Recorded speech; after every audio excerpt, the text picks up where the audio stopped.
maybe, sort of. Yeah, there it goes. It's working now. Oh, bro. As you're finishing up here at Taco Bell.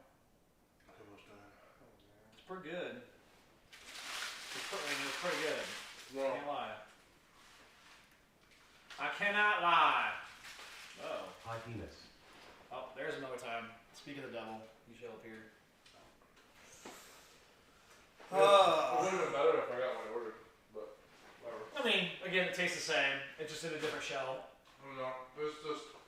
You just wanted a fluffy tortilla instead of a fucking flat tortilla? Yeah, she would put a burrito.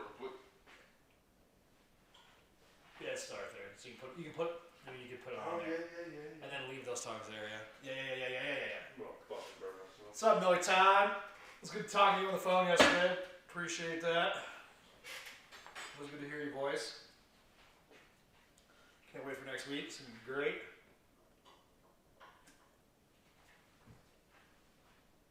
Somehow the sizing got like fucked up on this thing when I like did the thing. Now it's all like ganky. I don't want to be in pain. No, that's not what I want. What the fuck is going on here? Get out of here.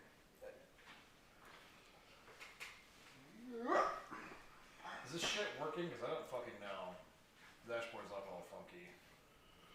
Keeps like it's like being all goofy. It's being a big old goof. Being a big old goof. Getting off work crying face. Disgusting. Ugh. It's really late there. It's 10 p.m. there. Where is it? He's in Maine. Remember? Oh, this Drennan. Yeah. Never mind. I don't know where the fuck he is. I was like, wait, where is it? I thought it was still fucking. Another time. It did rain today for the first time in a while, and we needed it to. We needed that shit. Alright, I don't know how this weekend is going to be either, because it's some fucking random shit. That one's a Wonka Bowl. It's not a Wonka bowl, but it's just. It's random.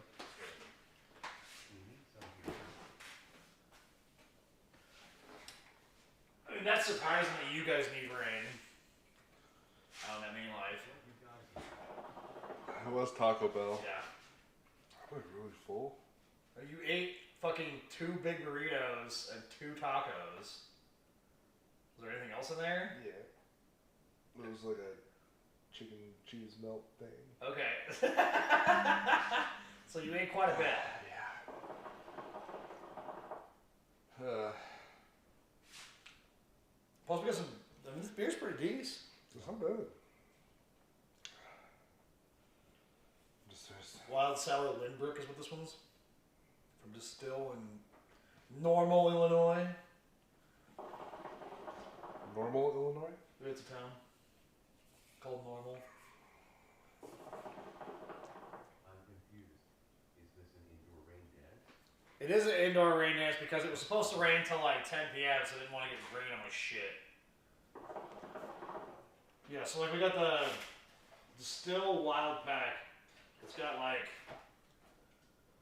Syncopathic, which is a dry hop sour ale, Lindbrook Berliner with raspberries. Raspberries. Here Gozy, nothing. It's a Gozy. And Flanders Red, which is a Flanders style red ale sour, apparently. What's Flanders? What? Look up what Flanders is. Yeah. Let me look it up. Flanders style. Oops. Style. Ugh. What did you send in the Discord, Jack? I don't fucking understand this shit. Like, what are you trying to like get from this? I don't ever run this shitty user march stuff. Sounds tasty. It's pretty. Though I only had the Lindbrook at this point. I saw it when we were at the liquor store. And I was like, that's pretty solid. So it was like $20. I think we spent. There was the 30 rack was what, like $22. I think we each spent like $45. Yeah, mine was like 43 exactly. Yeah. So we got our Fireball and shit. Oh, so Flanders is a style of sour ale brewed in Belgium.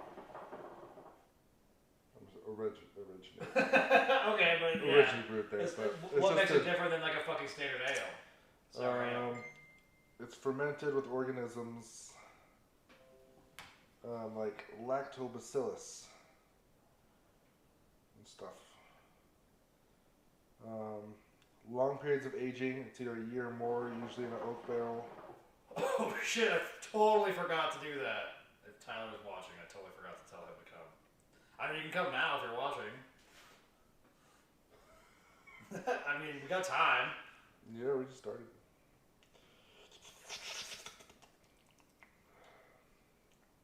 Yeah, I didn't. I thought about it last night, and then I was just like, like today just was like not my day.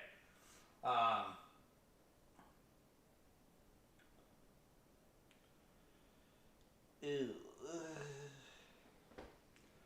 So yeah, Flanders is just a type of red. Typically a wine-like, fruity, sour beer. Belgium.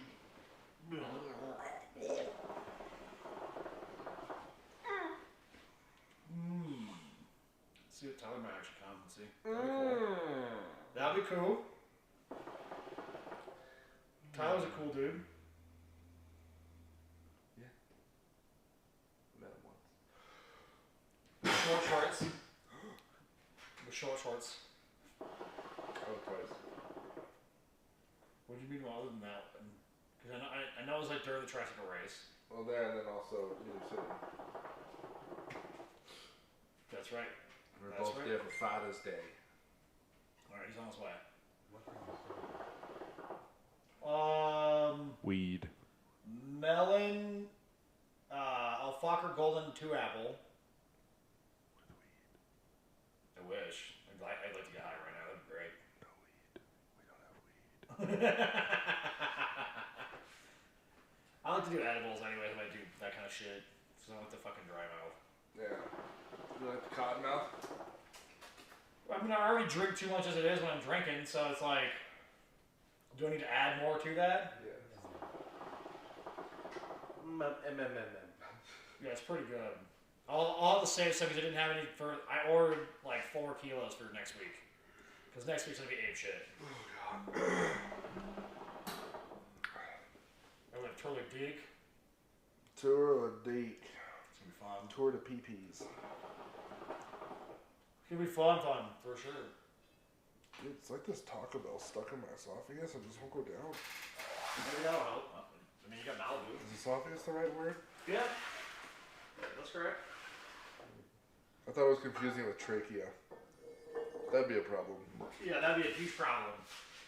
You had a fucking burrito stuck in my trachea.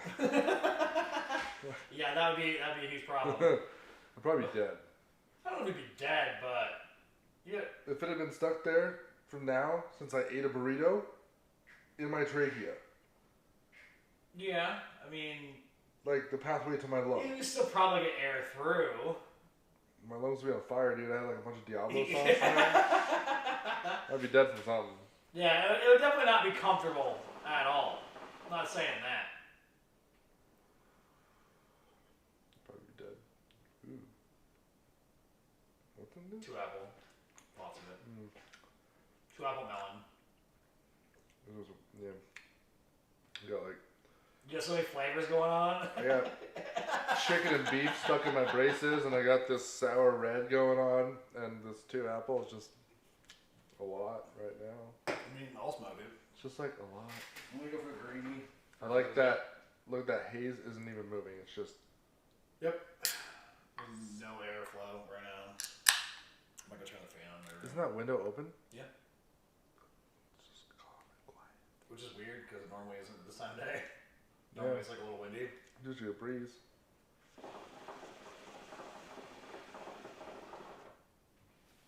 Yeah.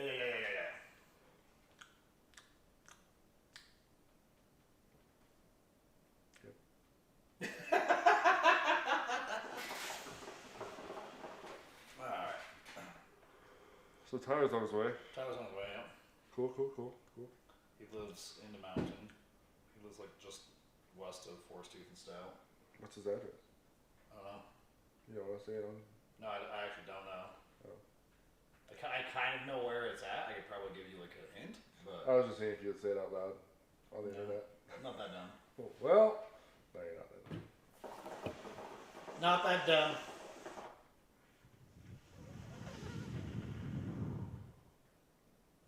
We should start an ASMR channel. I don't think we should do that at all because I find that shit fucking dumb.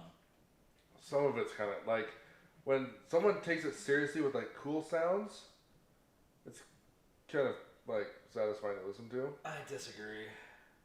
But there's also got to be a video with it. I like when like Cardi B did it. Ever seen that one? I don't think so. Or like, There's another one where Smosh did it, and it was Shane, and he was just being dumb. It was really funny. I mean, yeah, they can be funny is my thing when you do it the right way, but like, for the most part, I'm just like, I'm not on board. ASMR can just, people like it, that's cool. I guess the but only for me, I'm sound, not on board. like there's only two sounds that are like weirdly satisfying. Is when someone cuts through like the sand. There's just like a weird scraping, cutting noise, and then there's like that edible clay. Edible clay? Yeah. Or you? Yeah. Edible clay. I think that's what it was. It's like super crunchy, obviously. Then I it's have just. no idea. I think it was edible clay. I don't know if I've ever seen edible clay. Is that a thing? Maybe it was chalk. Maybe it was something you probably shouldn't eat, but you Whatever it can. was, like it was edible. It was something that you typically shouldn't eat, but they made an edible version. And I remember it was just like super crunchy, like the crunchiest thing I've ever heard somebody eat. Interesting. It's like I someone put wish you get people to pay me just to eat in front of them. That'd be great. If only you were a Japanese girl with a Twitch account. Korean, but yeah, I got you. I mean, that girl's been doing it forever, like a long time. She makes like stacks of cash just doing that. Well, she can also put down some food though too. It's insane. Fair. It's always like the little girls that can put down some food too. Like my cousin Denise can fucking destroy food. Yeah. Like it's kind of obscene. The metabolism's so high as it is, so they're like just like. Don't you mean absurd? Huh? Absurd or obscene? It could be obscene. Absurd and obscene could be like a similar wording there. Okay. Right? Because obscene's like disgusting, like offensive, that kind of shit. She eats so much of food it offends me. Denise, I mean, the amount of food you eat offends me. just she's like 5'2", 5'3". Yes, I could be. As a grown man, I can't eat that much, and I'm offended. I don't need to eat that much. I need to eat less. I just starve myself for about a year so I can lose a lot of weight. I mean, a year might be a little long. I'll get to my weight. Bones. I want to be bones. Give me a skeleton wrapped I'm in going to show steel. off my rib cage. Those were the days.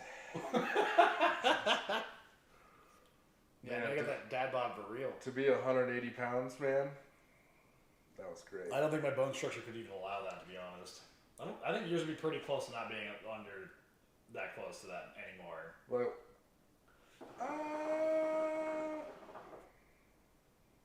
that'd probably be fine. Yeah. But I mean, I was 180 pounds, but I was also like in very good shape. It was like muscular 180 because of swimming, all the swimming we do. I was in when you do that in health class, you like the math to figure out how many calories you should eat a day to just maintain your weight, not gain or lose, just to maintain. Mine was with my activity level, it was 15,000 calories. Yeah. So you just constantly eat. I go like fucking McDonald's for lunch every day and never gain a pound. It was great. Now I go eat a fucking McNugget and I gain 5 pounds. Fuck. Well, activity level goes down. We sit around and play video games all the time. Yeah, dude, my eyes doing this. My neck's doing this and my screen's too big. I'm sweating.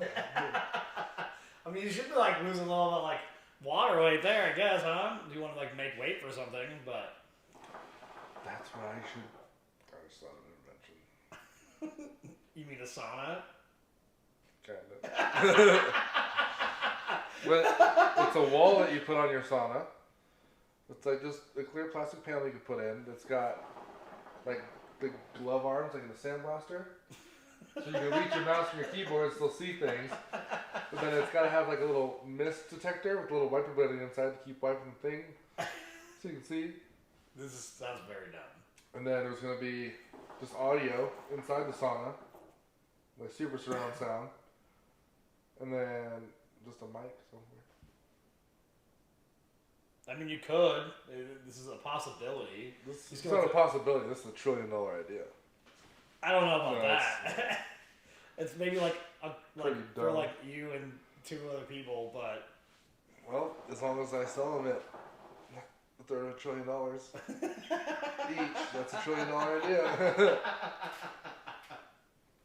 that's fucking dumb. Well, are you telling me you wouldn't pay $333 billion for a gaming sauna? I wouldn't pay for anything for a sauna. I don't like being in that like scenario. It's not my jam. What about a steam room? Nope. I don't even like hot tubs typically. I still have weird memories. What? I still think of weird memories with hot tubs now. Last time I was in a hot tub was over there. Which wasn't even like a hot tub. Oh, no. It was just like warm water. It was just a warm bath. I was in... Actually, no. It was when we were in Winter Park, like the week before COVID shut everything down up there for a Garrett's bachelor party. Mm-hmm. And I don't know what it was, man. The water just didn't look right. There was like this faint smell of poop. Ew. And there were like these middle-aged women trying to like figure out how old we are to see if, like, you know, me. Right? They could tell all the other guys are fucking young. And then it's because it was me and like a bunch of 22-year-olds. Okay, so that's super far difference for you because you're 26. Mm. Yeah, it's a big difference there. So that was very. You could tell like they wanted to party, but they didn't want to come out and say it. But no, we're not inviting you back to our condo. I mean, right. I mean, I don't know like these people, so I have no idea. Like, I would be like, come party, and then let's not be come back to the room. It's fine. Yeah, but they were like down to party. You know what I mean? I get what you're saying. Yeah. I know where you're going with this, but you can still like more than half of us will take it. So it's not me, and the guys who are available probably not. Yeah, that was the last time I was in a hot tub. I don't remember the last time I was in a hot tub. I just don't like it that much. Like I take like lukewarm showers. Yeah, because you weren't even at the hot tub. You were there. You missed out. No, I don't think I did. You didn't? I don't think I did. It was my party, and I didn't Yeah, no. need to go into that scenario. Sorry, somebody waking me up. It's all pruny and gross. With a dude. That is gross too. that I didn't invite because I don't like him. Yeah. The last time I saw him, I yelled at him in a bar. Did you hear about that? No, but it makes sense. Yeah, he was pissing me off. So Not I a huge fan either. it was bad enough that like I got removed from the bar. And I was like pretty sober. Like I was drunk-ish, like but like not like hammered yelling at somebody like it typically happens when I start yelling at somebody.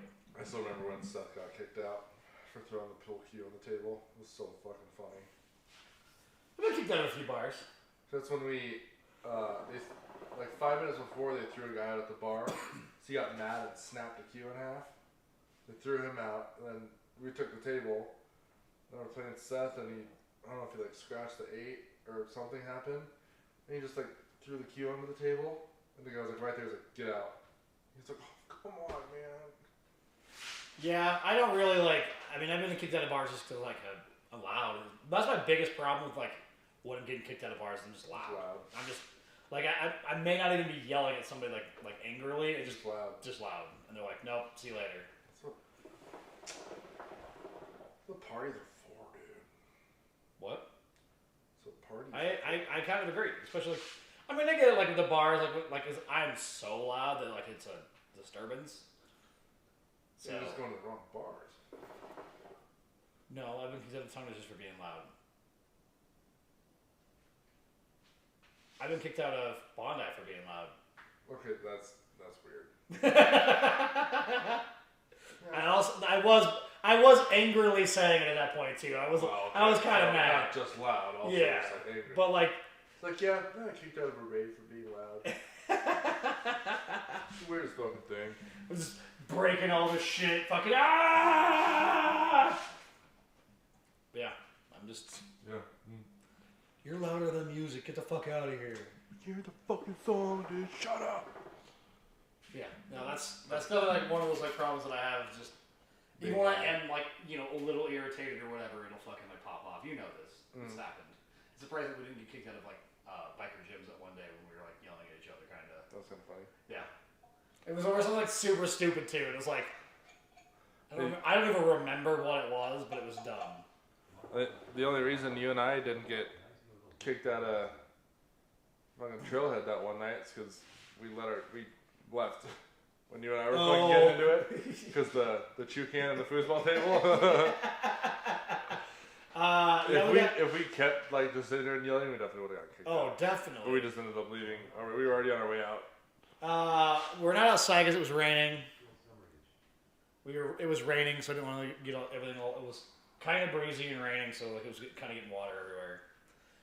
And yes, I don't know where Seth and Abe's are, and I kind of was busy and didn't really invite anybody else. Tyler should be here soon, but I kind of like spaced my life because it was so busy today. But what about the girls? What are they doing? I don't know. I didn't ask. Oh, that's right. You just said that. Yeah. Like I didn't like put anything in there. Lost in the rain. Maybe, yeah, because they're not even playing games or anything right now, so I don't know. I do not know what the fuck they're doing. Yeah, they're not even online right now. Yeah, so like, what the fuck are they doing? Huh. Well, Seth is. Yeah, he's green, so he's at his computer now. He's getting on. And Avery will probably be on in like 10 minutes. He was on like half an hour before we started. Yeah, we got next week is gonna be like, it's gonna be fucking apeshit next week. There's gonna be people everywhere. We're probably gonna have 2 cameras. I don't know if I heard who the special guest is. I don't know if I want to be here. Sounds like a dick. I mean, we got multiples because Jack will be here too. Fuck that guy. Yeah, because we're gonna have. Ooh. I don't know about that. Yeah, you guys can make that happen when you're here. I'm not doing it. I'm not mad. I'm just kind of sour that Avery attached my name to that. Evan's gonna be here. Jack's gonna be here. It's the Tour de Deek. And yeah. He named it after himself for some reason. Oh, because it's at his house. Then he planned it. But yeah, next week's gonna be a fucking fucking crazy show for sure. It's gonna be a wild one. I'm gonna bring the beer pong table. All right, let's do it. I mean, again, there's nobody here half the time, so. Yeah. And then we're probably gonna do a live stream on Saturday too. It'll probably set up front. You never texted me. That's next week. I told you it was next week on the thing. I shouldn't need to text you. Fucking Long Island iced tea, dude. I've been talking about it for like a month and a half now. I mean, I didn't find out until like 2 weeks ago. Well, you just didn't pay attention. You didn't text me. That's his argument, man. It's not a fucking good argument. You didn't text me. I've been talking about it for like a month and a half on this shit. Now we're doing this. You've been like talking about the concept. The details are, I told you last week on the cast that it was the 5th. The 5th at my house in the morning because it's Tour de Fat. Yep. It's always Labor Day weekend. So it's not my fault that you spaced it. I mean, you're still welcome if you want to like hop on that plane ride. Just a concept? Yeah. That's all it needs. I can't show up to a concept. Yes, you can. Not if I don't know what it is. You already knew what it is. I found out 2 weeks ago. You already knew that. I told you way before that. No, we were talking about you planning one. We were going to have a ton of people, what we were going to do, but never like the day and time. Always a Saturday before fucking Labor Day. I didn't know that till now. It's been like this for years. All I know is on the day that I have marked in my calendar, I wake up, put on a stupid outfit, and get drunk at 8 a.m. Yeah. I don't care if it's Labor Day and fucking 2 days later. I don't know. I'll handle it's that not 2 days my later. fault you didn't fucking pay attention the last 2 years you've done it. Should be. How is it my fault? It's hard to pay attention when you get so fucking hammered at 8 in the morning that you're...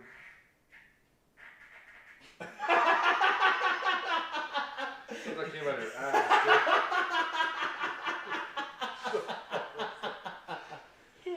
It is pretty cheap. Flying is very cheap right now. That is for sure. Even when it's like the same week.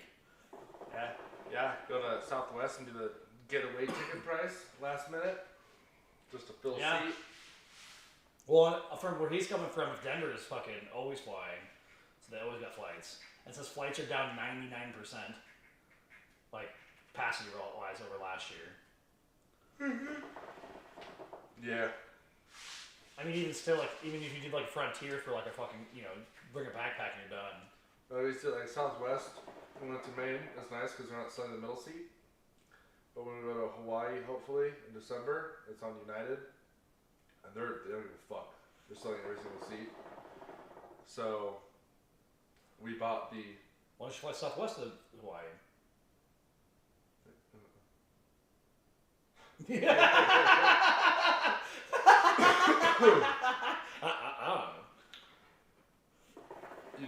I honestly don't know. I've never bought the. My mom's always the one who buys the tickets. Okay. Every time we go, so I never have to say anything. I'm just like, That's fair. That's fair. For it. Yeah, $60 round trip, gravy. Fucking do it. Be here. Yeah, now you have no excuse. Now it's cheap to get here.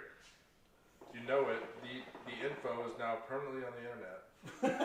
Which has been for like weeks, but okay.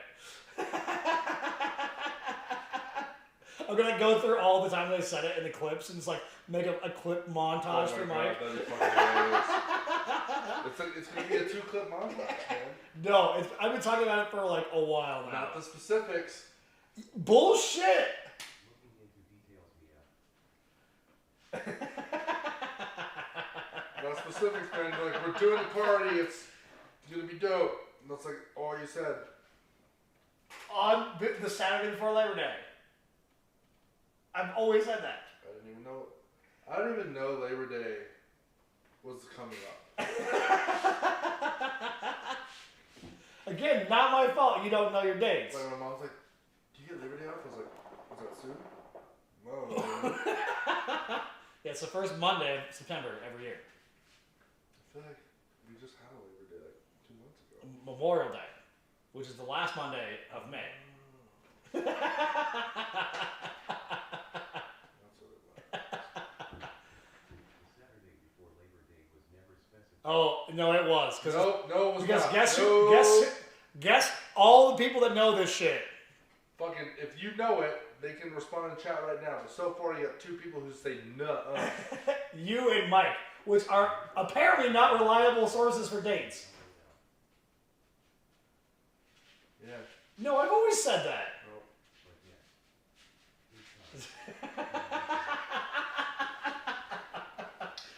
It's always And just because the Tour de Fat is always the Saturday before Labor Day doesn't mean the Tour de Dick. This is the first Tour de Dick. Well, yeah, because there is You no can't say it's always on the stage. because there is no Tour de Fat, and that's when we're replacing it with our own party.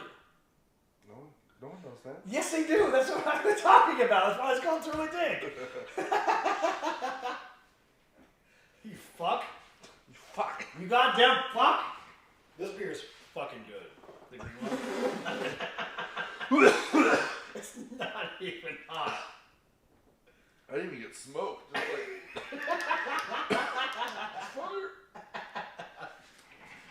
like... No, I got it. Don't do it. I think it was just stale smoke in the hose. Could be.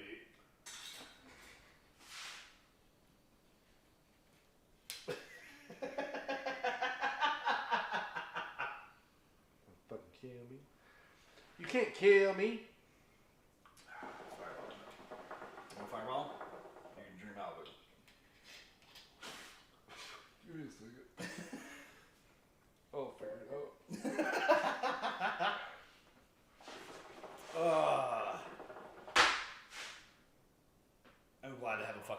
next week. Is Seth playing now? Still not playing. What are they doing? I'm really curious to what they're doing. I have no idea what they're doing whatsoever.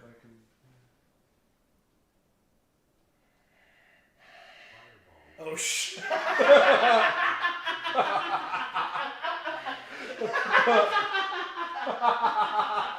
We'll have to adjust the camera because I moved it back. That was fucking weird. Alright, let's fix this camera really quick. Tyler just showed up. Sorry, I need to back it up. Oh, goddamn, beer. That's actually perfect. Maybe a little bit. That'll still get all of this. Fucking weird.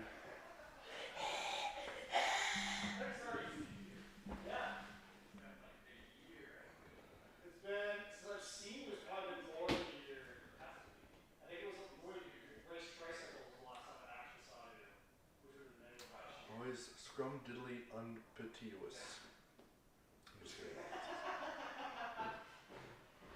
Yeah, I did Volcano a couple weeks ago. That was really bad. Really quick. I was talking to my friend about this. Sterling's half of his life has been in quarantine. Ooh, yeah, that's because he's 2 now. Right? Yeah, so you're right. Half his life has been quarantine. It's insane. Really quick. What? Keep your mouth shut. When's the date for Tour de Dick? For what? Yeah, see? Fuck you. What are you talking about? See, no one knows. Tour to what? Tour de Dick. See? Tour the full of shit. Tour the dick? Tour de Geek. That's what we're calling my Tour de Fat replacement. Oh, is that the new Tour de Fat where they charge you money and you have to go and... No, this is my no, Tour de Fat's canceled. In lieu of Tour de Fat this year because they canceled it. Yeah. I know, usually it's like September, right? It's the Saturday this before. Is fancy. It's kind of fancy. No, this is nice. Yeah, I mean, it's all hand-me-down or cheap stuff, so it works out pretty good. No, this is nice. It's fancy. Thanks. Appreciate that. So, this is a good setup. Dude. It's not my fault you suck at this. I was really disappointed when they changed Tour de Fat. Yes, they changed it. They were actually changing it back this year. To where because it failed miserably. Yeah. Do you want a beer? I would love a beer right now. Sours and Montuckies. What's the... we got a pile of different... It's like a bunch of different sours. 12 pack of... I'll go with the Montucky. Montucky? I don't know. I'm not I wasn't born here. I've been here for probably 10 years. No, actually 10 years now. Yeah? I've been here for 10 years. Next month. I mean, Tour de Fat's only been going for like 15 to 20 years. To me, like that was a cultural thing. That's what, when I came here, that was the cultural piece of Fort Collins. You know, that was like the heart of Fort Collins. The whole city shut down. Everybody, the whole town turned out. You know what I mean? Like, that was the thing. Everybody, you knew everybody who was in it. Like, everybody participated in that, right? And like, when I was a kid in my hometown, we had the Mother Goose Parade, and that was like the big thing. Like, the whole town would turn out, and it was like the big parade in the town. That was this for Fort Collins. Yeah. And then when they changed it, and they made you, like, you have to pay to go in. Yeah, we always just did the ride and went to the bars instead anyway. We never went to the event afterwards. Right, but that just like kind of broke the feel of it. It made it feel like this. Yeah, like, I agree. It wasn't just like the parade for the community. It was now like this paid event that you're trying to participate in. It didn't feel like it was part of the town anymore. Yeah. So I was really demoralized by that, I guess. No, I agree. It made it kind of a bullshit scenario. Plus the way they've done it like the last few years anyways. I was surprised also that like everyone else who's had like people are making things work. Surprised they didn't turn into like a virtual event. Like even that Parkinson's ride that you guys found turned into virtual. That ride was so fun last year. Like, it was a blast. That was so much fun, dude. Just losing my bike trying to kill itself.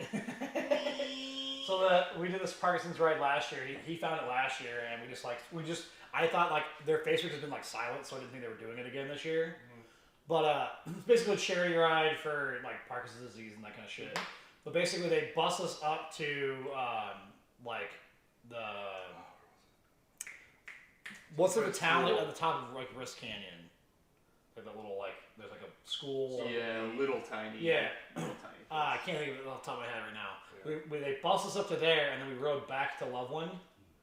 And it's super fucking fun. It was super fun. Yeah, so you went down... Wait, from Wrist Canyon? So you went through Masonville and then... Yep. Yeah. Alright. It was a good ride. We started up there, like you went down, there was a station where you could stop and get like beer and bacon. And then you kept... So that was in Masonville, so you stopped in Masonville and then we stopped somewhere else and they served lunch. So the lunch was in Masonville. The beer you stopped at like the general store in Masonville or whatever. Yeah, they had it behind the church up there in Masonville. Yeah, that was lunch, and then the beer bacon stop was just on the side of the road. You know, we've never been to that general store, and we're like 5 minutes you're away. really close. You've never been to our house. I know where we are. Yeah, You've just never been there. I've never actually We been don't there. even live there. Well, we live there. We don't even own that house anymore. Oh, okay. Yeah. Yeah, I was actually... We sold it, and we're doing like a free rent back. Interesting. Kind of thing, yeah. So we're moving in 6 weeks. We're moving to Tinden. It's just like having a 2-year-old and like driving into town and stuff. Right. Yeah, it's. Mike says he's flying. All right, that sounds good. We'll see you next week. And they started speaking Russian. So how does this work? Show me. So the left is the chat for We Can See Facebook. It also posts it onto Twitch and YouTube. Alright. But it doesn't post Twitch and YouTube comments onto Facebook. There's no way. It's broken. You can't do that. And then the right one is from Trovo, which is brand new. So where's the face? So the Facebook one should. So everything on the left there's Facebook. Twitch, Facebook, YouTube. So just Instagram, whatever. It is, right? Periscope. Yeah. Periscope. All right. Do you get to see who's watching? You don't get to see who's watching. I'm curious if Amanda's watching because she's the one that actually told me. She was like, "Weren't you supposed to go to that this week?" And I was like, "Oh shit!" And that's when I messaged you. Yeah, because I was like, Sterling's like passed out on my lap, and I was like, "Fuck, I want to go to this." Yeah, I told you because like when you said, I was like, shit, because I thought about it yesterday, and I was like, I was gonna like remind you, and then I was like, I was just like too busy or whatever, and just like didn't think. And that's like today, and like last week was the same thing. Like I didn't call anybody, I didn't invite anybody, nothing. Because I was so wiped out last week. I did like 4 days worth of work last Thursday, Friday. Like it was fucking brutal. You didn't even have time to tell people when the tour was. Yeah, he showed up like. And then I made you walk around. I was feeling good at that point, but when he showed up, cracking the whip, like, oh, when I showed come up, on, Nick, take me around. When I showed up, he was just a zombie, man. He was. Yeah, I was over my life when he showed up, and I was like, cleaning the hookah, just like. Watching. Yeah, and then we tried to get the bird scooters and found out that they pull them. It's so weird. I should look right now and see what they're doing in the beginning. When we were down there getting booze, I saw one. I got heckled and got really mad. You did get heckled, which was super funny. I took it very personal. Yeah, so it's. Yeah. I don't know. It's just interesting living back there, especially in like our little house. Like we have a tri-level, right? So it's tri-level. It's 1,200 square feet. So each floor is 400 square feet. Ooh. So you can imagine like with a 2-year-old. I'm sure you know, like you're in 400. You're basically in 400 square feet at a time. Like living with a little kid, like and. Like the dog and the cat and stuff, like it's like being in a studio. Yeah, effectively. Like, that's pretty smart. That's basically like it's 3 levels of like this room. Right. This is bigger. This is bigger than each floor that we're on. So it's like crazy. You can imagine like small like this. So if you drew a wall right there, this room, but made it narrower. That's like basically what we're living in with a 2-year-old. For the most of the day, and like we'll go out on the like outside and stuff, and we have a lot of outdoor space. But when it rains, you're out of luck. And like in the winter, it's miserable. Yeah. So especially with the quarantine, like we kind of rely on being able to travel and go out, but if you have to drive 30 minutes to go everywhere and now everything's closed, it's kind of... Yeah, it's still not nearly as fun, for sure. No. So we're excited, but yeah, we sold the place and now we're on a rent back. But I mean, that's cool either way. I mean, again, hopefully, like, you know... yeah, it's like family friend, like a family friend bought the place, and they own a couple of restaurants in Larimer County, and they just bought the mayor actually. That's pretty dope. So that's gonna be pretty sick. Huh. Yeah. I'm hoping they do some good stuff with that. They have some good ideas. The family's really like, they're really into beer and they care a lot about beer.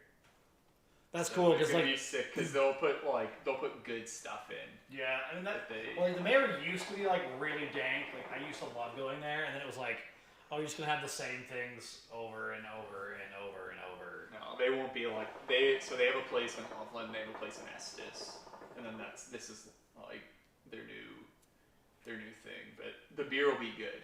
That'd be good. Like they used to do beer. Actually, I think they still do beer dinners and stuff, and they work with all the local breweries and things, so they'll get good stuff in there.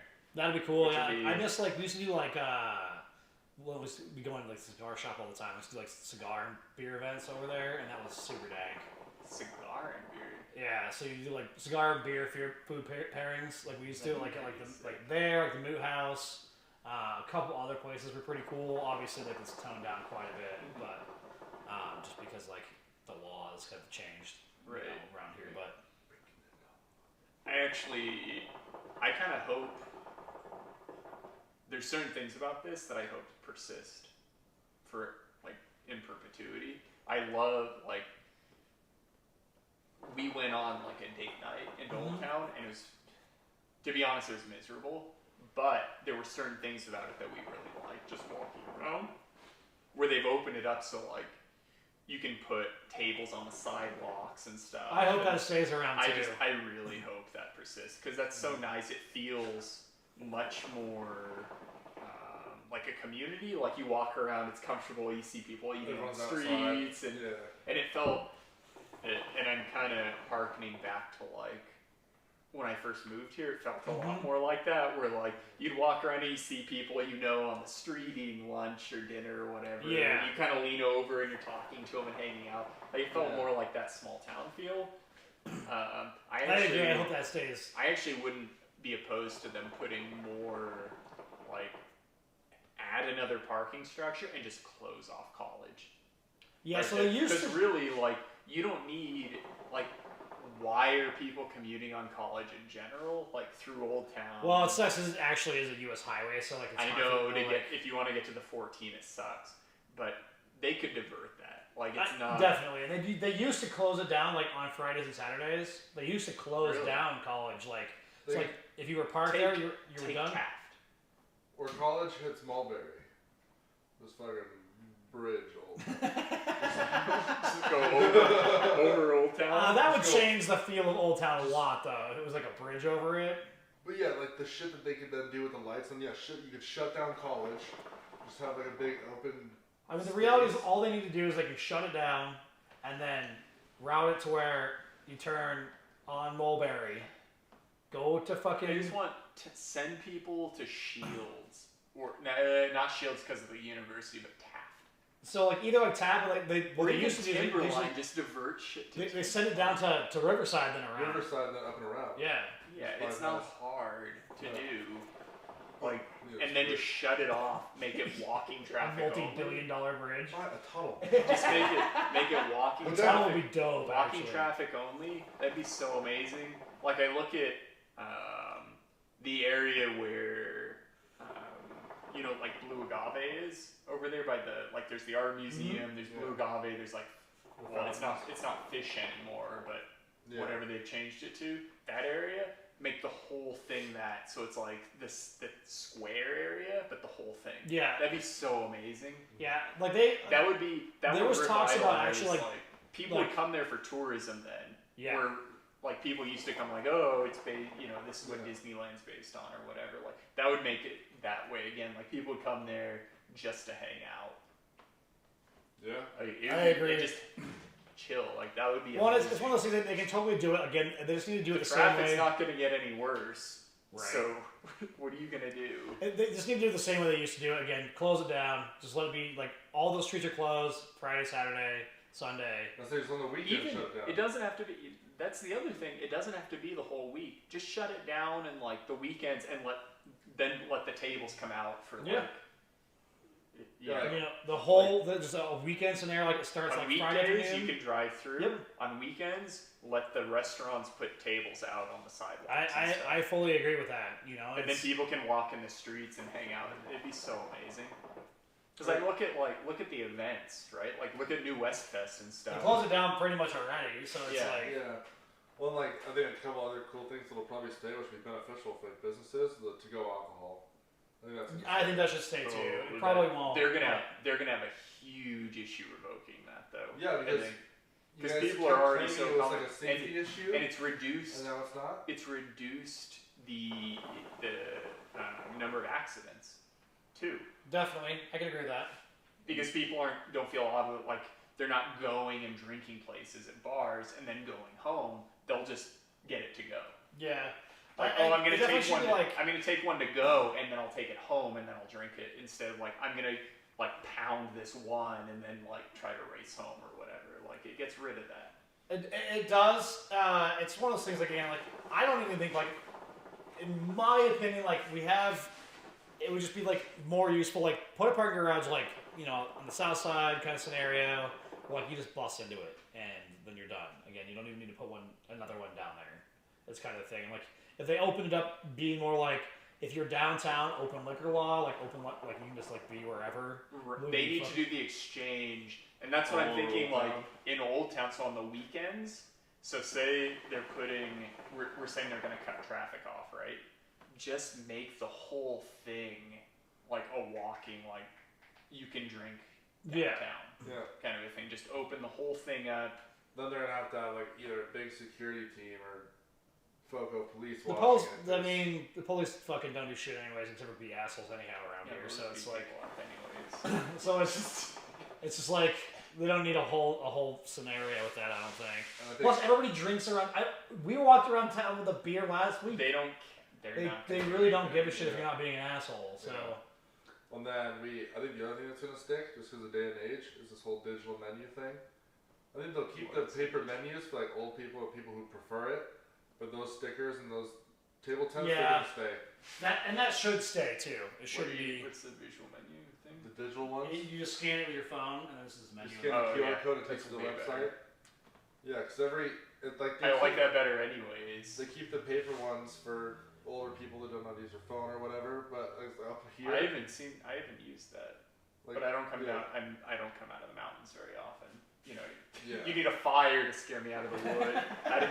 To careful what you smoke me out. Smoke me out. Time to ask for that.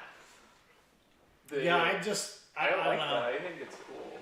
That's the way it should be, because like there was like already talks of like completely just closing Linden on the weekends. I like that you guys are being dicks with the hookah. I mean, over here, you're like passing it back and forth. Move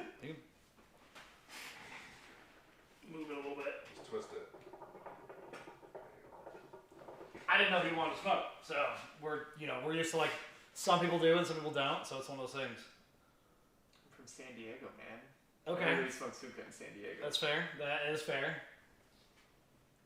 I know, like for like a long time, like they had like the highest populace per hookah bar per populace was in San Diego. It's a weird random fact to know, but that's because of the large Chaldean population. Okay. So there was a time when Iraq was evicting Christians, and San Diego was one of like the places that they ended up in. Yeah. So San Diego ended up with a very large Chaldean population, which how many people are watching? 3 people. Yeah, we don't have a ton of people right now. Well, no, it's interesting. so that culture came with those people, and as a result, we got to benefit from the food, Yeah. which is I definitely top notch. I miss my Saudis a lot because of that, like the food scenario. Like growing up, my mom would bring home from her coworkers like just baklava, and it wasn't like you know you go here and you get like, oh, it's a little square for $3, like a plate of baklava, like just. Yeah. Oh, my coworker made this and gave it to us. Like, holy crap! That's like that would be like $50 in Fort Collins for that much baklava. Yeah. Or like we would go, and that's one of the things I miss. Like when you guys were walking around, and I was asking if like that Mediterranean place was there, and they closed. I think I don't remember. There's a different. It's similar but different. Yeah. So we used to go to this place in San Diego, and we're pretty sure it was a front. But like we would go. Sometimes you get the best food out of that You scenario. well, they're closed now, but for years Amanda and I would go there, and you would go, and it was like $5 for a whole roast chicken with like 3 sides. Like we would get. I remember the first time we went there, we spent like $20, and we got like it was. I kid you not, a full roast chicken. They had to pull tables up next to us. Like we got, like a Arabic salad where it's like the tomatoes and like cilantro and onions and stuff, like this big, and then you get like I can't remember, like just crazy amount of food, like the tape like this big, just like plates, like 20 plates for like $20, and we left with like bags and bags and bags of food, which is why I think it was a front. But like the food was so good. And that's the thing I miss. That's actually, I love Northern Colorado. Like I would never think of moving, but the food, is not like it's lacking here compared to Southern California. Bigger cities, like that kind of stuff. Like you can find those like. But it wasn't even areas where like there is like a whole bunch of like people to be that are fair, not from here. Yeah, so it is like we would have to travel to get there, but we could travel to get that food. Yeah. And here it's a lot more homogeneous. However, there is good food in Northern Colorado. It's the variety of good food. Yeah, that's pretty similar together. That's what I call. So like there are places like I feel like I eat Music City like 3 times a week at this point. Like I'll eat that any day of the week. Like we'll be sitting up in our little mountain house and we'll be like, do you want takeout? And then we'll be like, Music City? I'm like, that's what I was thinking. Like 3 days a week. I can eat that every day. And I'm happy. My thing is my body doesn't really agree with it, so I don't. I love it, like the flavor of it. Though. You would just regret it. Yeah, so like my body's just like, nah, you're a fucktard. Like, let's not do this. I love that place. And I like the food and I like the culture. Yeah. That's the thing.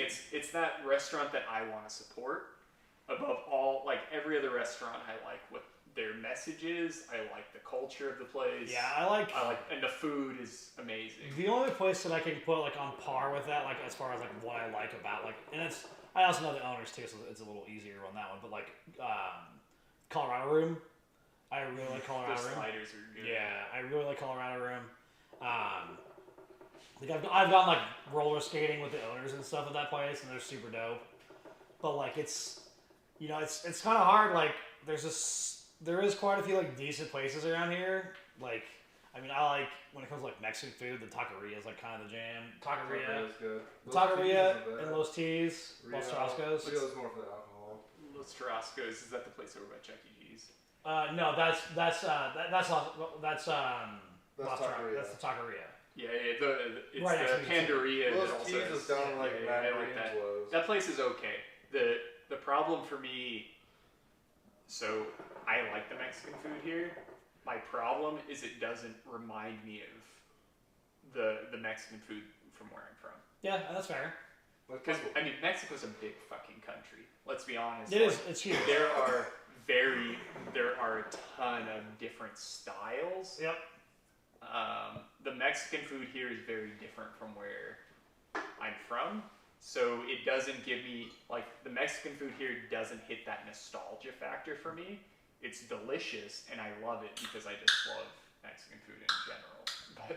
But it doesn't hit that, like, the Baja style. Yeah. For me.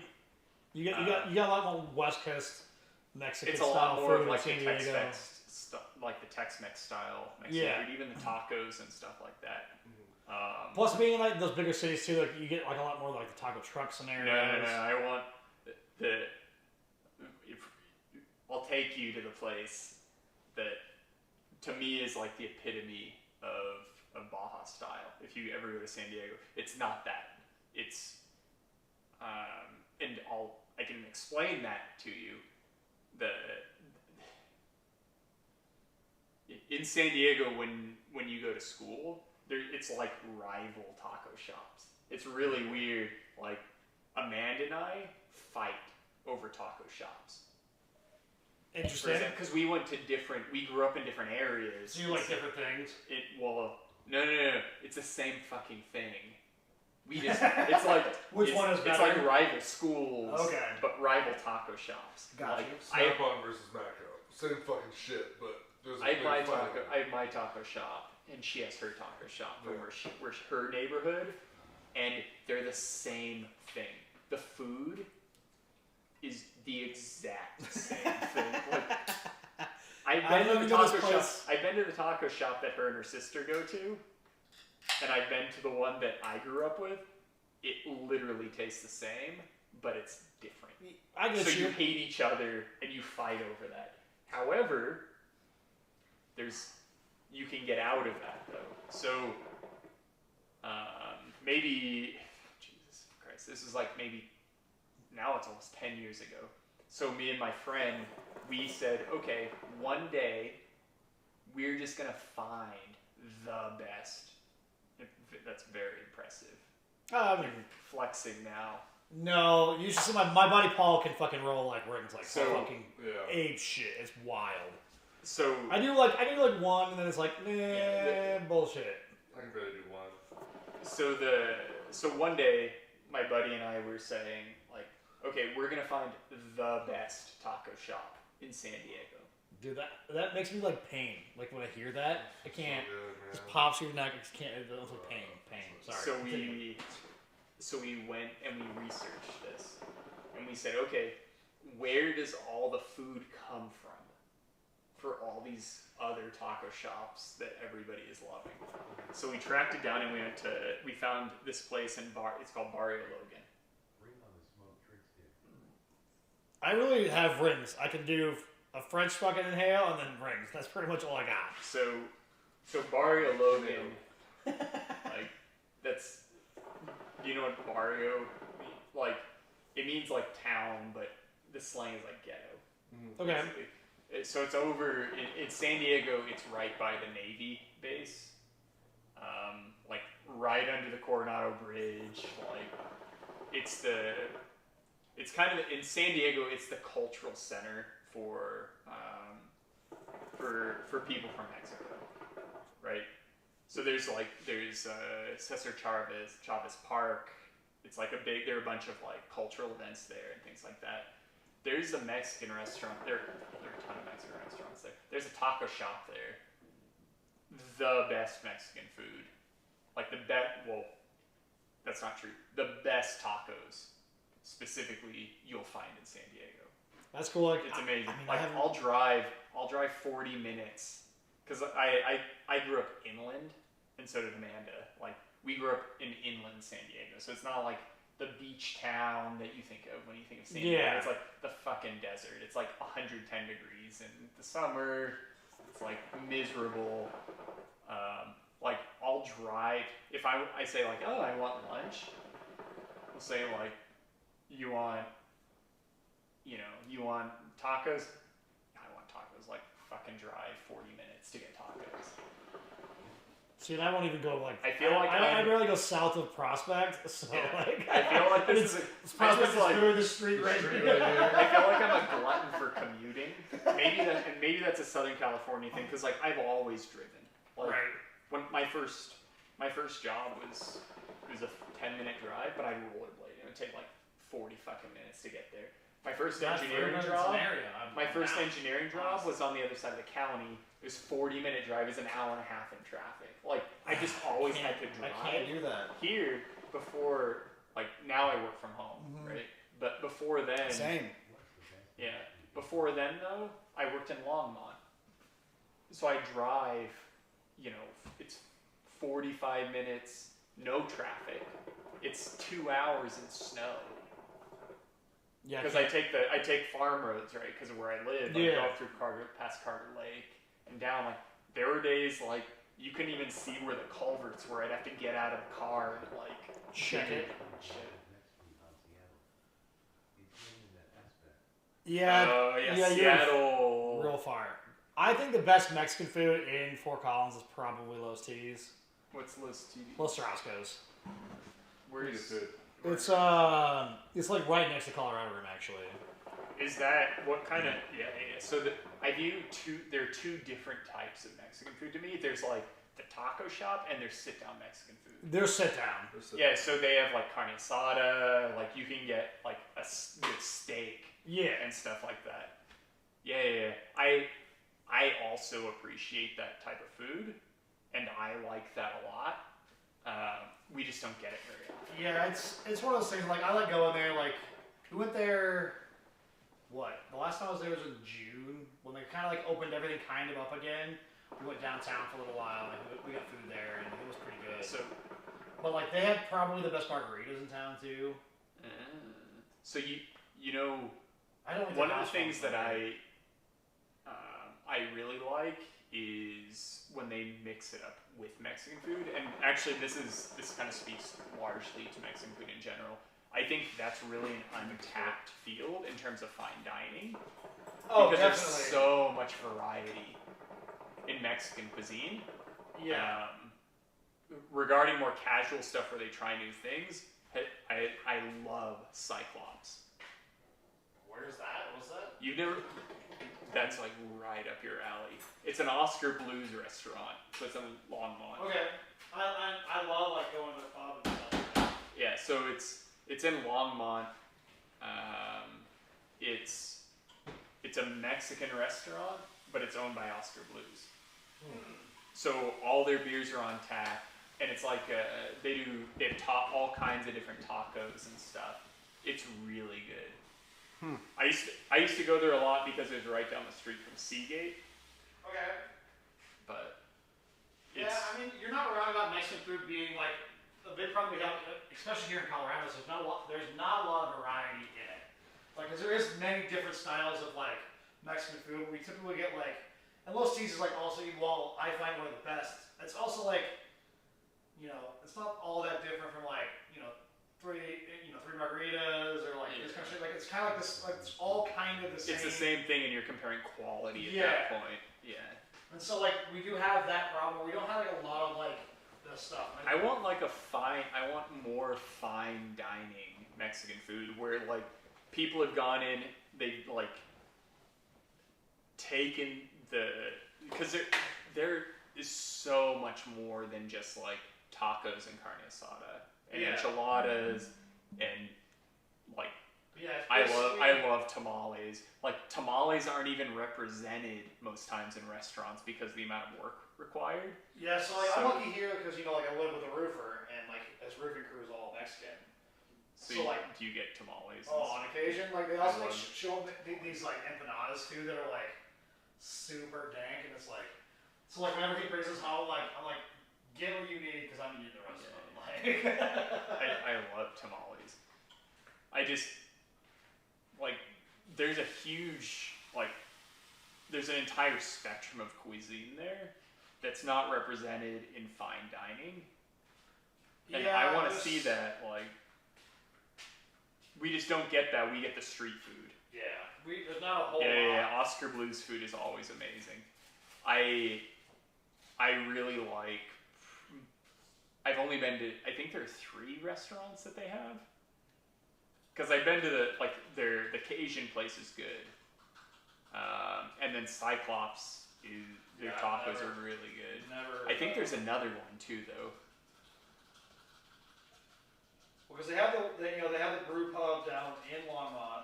Yeah. And they also have one in Lyons, where they're actually based. Yeah, I haven't been to the one in Lyons. I've only been to the one.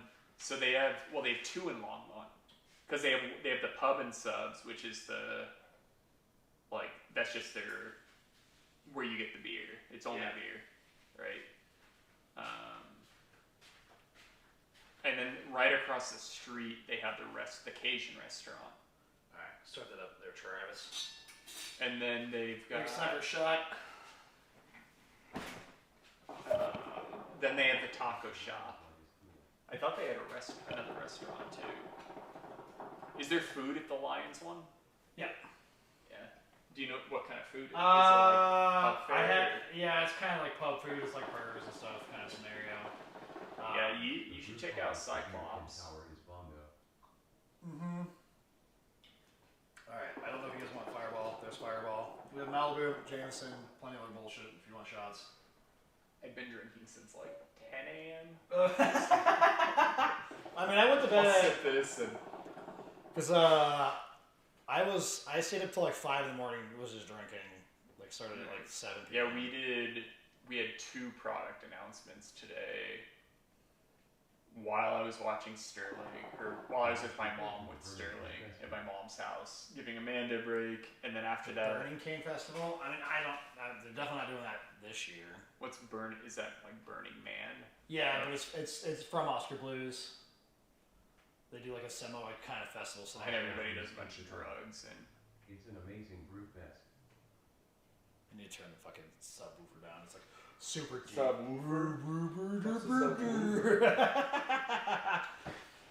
I would have liked to drink all day because they kind of suck, but I'm assuming that's in Lyons. Then. I believe it's in Lyons. I actually don't know where it's at, but I know Oscar Blues puts it on. I'm not a big festival person though. For me, I regret one of my biggest. I like going to music, but I just don't like festivals. An Oscar Blues brew break.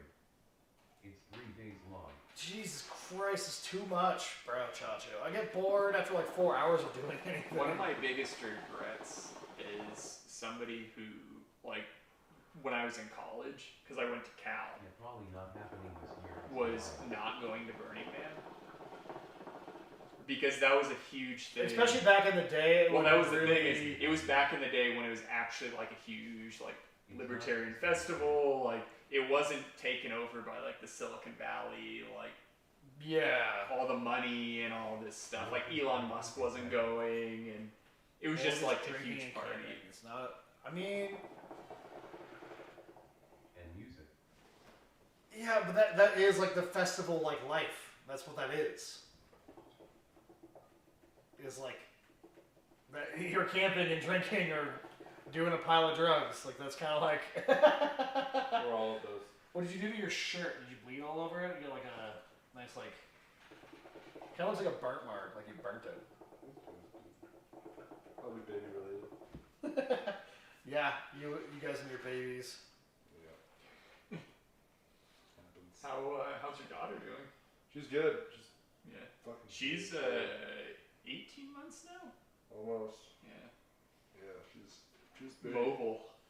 Yeah, she's a big girl. Has dick.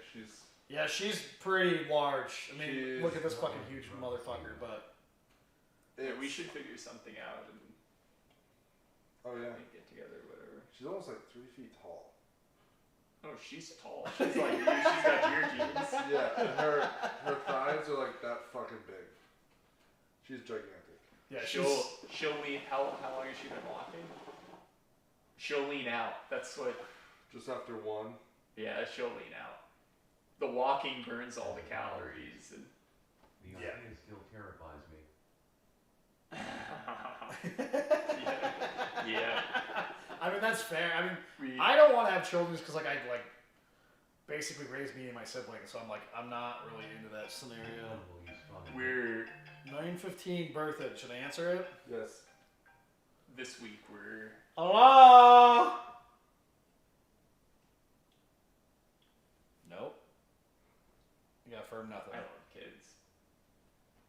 Not like they're just so entertaining. It's hard. Like Just figuring out jumping right now. as a guy, it's awkward because like so today I was at Zwei with my mom and like a couple came in and they had a couple kids with them. They were probably like 2 to 4 or whatever, and I just can't help but smile at kids. Like you see kids and it's just like it makes me so happy to see, and then I smile, but I can't help, and I feel like I'm being creepy like because of the cultural stigma, and I'm like, but I can't help it because they're so enjoyable, especially as like, I mean, you have experience also raising kids. Like, you see kids and they just bring joy. No, I think I love kids. My thing is I'm not. He doesn't want his own. I just don't. No, I know. I understand that. I'm just saying, like, the three of us we've raised kids. We have experience with that. Like, you see kids and they bring you joy. Yeah. Like, you see kids that's like pure joy, but culturally, I feel uncomfortable. Like, I can't help but smile when I see kids, but then I feel guilty and uncomfortable. Like, people are gonna think I'm creepy or whatever, and I'm like. You'd be surprised that like girls feel that way too, because like I was talking about like this with like my friend. But I just don't care anymore. Like, I'm gonna smile because I'm not gonna help. Like, right. That's like pure joy. I see kids, and it's like, especially right now with all the shit going on, I want like whatever little bit of joy in my life. I'm gonna take it. Yeah. And like I see a little kid running around smiling, enjoying life. I'm like, I'm gonna take that joy that he's experiencing, and I want that to be my own too. Yeah, no, and I totally agree with that. Like, I feel that too. But like, the creepy part of it, I was talking to my friend last night, and she was like, she's got, her nephew is like turning 4 in October, and so like, she'll like say like, like she took him like to the bathroom or whatever, and she's like, not to like be like a pet. I'm like, I know it's not a thing. Like, we get it. It's not like you're trying to like roll that way. It's like it's okay. But I think as we're so against that like whole scenario that like it makes us like we feel shitty about it. Yeah. And it's like really weird when that happens. That's like a nostalgic thing. Yeah, where we're like, it's so much like. Well, I mean I'm talking about the hookah. Because then like we used to go growing up. That's what we would do. That's what you do on the weekend. Well, maybe not everybody, but. I mean, me and my friends, that's what we would do in San Diego. We go get hookah every weekend. Yep, that was a huge thing for us too. Like, and again, like almost all of like my like close friends and people that I talk to or whatever. Like, I only know Travis through Seth, and Seth, the only reason I know Seth was because of the hookah bar. And like when Kate's on here. Are there any hookah bars in Fort Collins? Yeah, there's 2. Because there used to be a. I feel like when we moved here, there was one on College. Yeah, it was across from, that was the Nard. That's where I met. And then they shut down. Yeah, so that was my place, and then like. It was a rent out. No, because Pat Stryker bought the building and then wanted to renovate it and do what she did, and then it's bullshit. But the old Nard was so much better. Yeah, so like the old Nard, like that's what like again like when I'm assuming there's a Kate lot on here. Kate's like one of my best friends. Like I met her there. Avery's from there. Seth's from there. My buddy Bacon's from there. Like and like, I mean, there's countless people those are my friends who's from the hookah bar. We used to go there fucking 4 times a week, and that was just kind of like where it was. There's Algiers and Sahara. Yeah. That's it. Yeah. And I know like the kids that run Sahara too. They've been around forever and ever, just because of hookah bar stuff. Yeah, you can get fresh bowl at Sahara. It's like a fruit, like a. They take an orange and they cut the top off of it and fill it with hookah. That's your bowl. They don't. They put it in the bowl. They don't put it in the bowl. bowl. It's actually the bowl. It is the bowl. Yeah. So they don't use a ceramic bowl. It's like a fucking orange. They just shove it on the hookah and pack it. Yeah, it's pretty dope. It's pretty dank over there, and that's close by too. It's right over here. I miss that. Like that was a big thing for me growing up. Like all my friends, that's what we would do. Yeah, I mean, some of my friends from high school, they were really into belly dancing too. So like that was a big thing. Like they would do belly dancing. We go to the show, and Yeah, and like I have tons of like. I mean, if I go to Saudi I'd go to Saudi right now and be fully taken care of. Yeah. I would have 15 places to stay. I'd be able to eat for free for days. Like I could be there for months, and nobody would even question me being there because I know so many fucking people. Like from the hookah bars. That was my place. Mm-hmm. So again, like it was like if we wanted to go out, like you didn't want to call you didn't call anybody. You just went to the Nard, and then you peel a bunch of people out. Then you go to the fucking bars, come back, smoke hookah until you fucking have to leave, and you go home. Like. Yeah, I didn't really. I didn't meet you there. A lot until I met you guys. Yeah. I remember those are the good old times. Then we go out. He's 2. We go out to Tony's or wherever and get drunk, and then we go home. You, me, and Seth just roll over to Algiers or whatever and just smoke till they kicked us out. Yeah. So, Michaela Davis, that's your wife? Yeah. Yeah, he's 2 now. It's fun. I don't know, when they're mobile, it's crazy. And it's funny, the older the kids get too, like, the more connected. It's like you build that, it's the same as a person, like any other person. As they start to communicate. The more, you build even more of a relationship with them, and like it just keeps growing and growing and growing. So. No, I get it for sure. The hugs, the hugs change too, and that's the thing. Like now, when he gives you a hug, he reaches and he does like the bear hug, and he'll like pat you on the back and shit. And you're like, that's like a real hug, you know? Like for me, like she was cute as a newborn, but that phase isn't really my jam. Like there's now she's active and playing. It's so much more fun. Yeah, like every time I'll come home, I just hear her chubby little legs running across the house and just comes running at me. It's great. Where as a baby, you don't get. Now he's starting to develop like a sense of humor too, where he'll play practical jokes and shit. It's pretty funny. Or like there are things where it's a little different, right? Where between him laughing because he's laughing and like you're kind of telling him that there's something funny, and him like watching something and being like, oh shit, that's funny, and like I'm gonna laugh at it just because it's genuinely Well, the thing is too is like you and Amanda are like intelligent people, so like it helps them like be a little ahead of the curve on that kind of scenario too, to like run that, because like you normally don't hear like a 2-year-old running practical jokes already. Like so like you got like that good side of that, because again like you guys are both entertaining too. It's like while being like intelligent and entertaining, he'll have a lot of that to go along with it. We should do a play date. We should. I was just telling Travis that like 10 minutes ago I was saying we should do something where we should get together, because it's hard now too.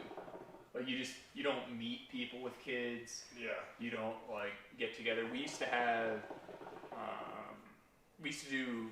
I think we told you guys about it. It was like Babies and Brews or whatever. Mm-hmm. But like when we told you guys about it, and then like right after this shit hit the fan, so it's kind of shitty. Like all the people we knew from that, like now you're like, let's do a video conference with our kids, or like every once in a while we'll meet up with like one person or whatever. It's just like it's not the same.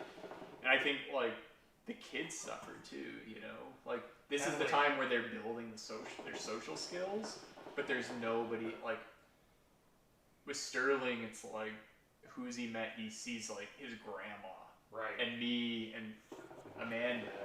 Like every once in a while we'll do a play date or whatever. It's like hard on the kid. Like it's harder to me. It's harder on the kids than it is on like the adults, because they don't. Yeah. They're the ones that need the developmental part. Like we need the stimulation, right? Right. They need the stimulation, but they also need it from a They're developmental still perspective. yeah. Well, it's like Dorothy's lucky because Michaela's a private nanny. Right now she's working for a family. They've got a 6-year-old and a 14-month-old. So so she gets the social stimulation, yeah. right? Yeah. But even then, it's like three kids together, so it's kind of like. I mean, before all this hit, we were almost at the exchange almost every night. Yep. Letting her run around, and I guess at that point she wasn't running or walking. The exchange. So I hope they do more of that. That's what I was really hoping, to be honest, with the new mall.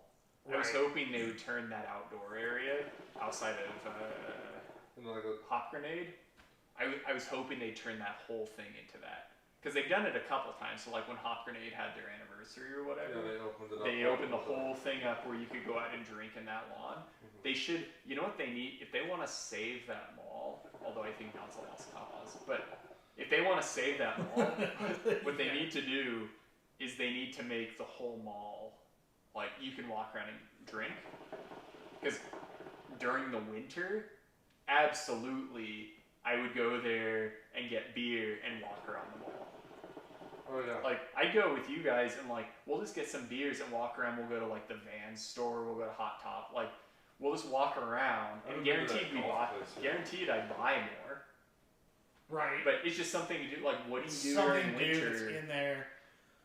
I agree. I want to try that X golf place. Like, you just close it off. Like, close the whole thing. Kyle does like a league there. On like, You know, on like from the lawn, just That's why close he was the so lawn fucked up off. on Monday when he I popped don't in. want to do that. I just want to chill. You mean the X Golf at the Exchange? Is that the... No, so that's the Old Town Putt, but X Golf, it's down by the mall. It's like a virtual Top Golf. So instead of being on a driving range, they have the whole projector like simulation set up, but it's still a full bar. You get hammered and just golf inside. Have you done the one at the, like, the miniature golf at the Exchange? Yeah. Yeah. Is it good? It's alright. It's just a small little 9-hole course. It's nothing crazy, but it's fun to play. It's something to do. Yeah. They have slushies there too. Yeah, they need to do stuff. Like, they need to leverage, like, Fort Collins is a hub for beer tourism. They need to leverage that They really do. in more ways than just like going Which is really to funny that we are like this beer centric like society now here, because we were like the last like city in Colorado and one of the last cities like in the country to stop being dry. We weren't back to being a wet country or a wet city until 1969. The difference is the distribution laws, though. That's the big. That's actually what. Thinking this last week. They need to make half of it like a food court concept, but different bar/brewery/distillers. Yeah, just make the whole wall. Just open it up. Yeah.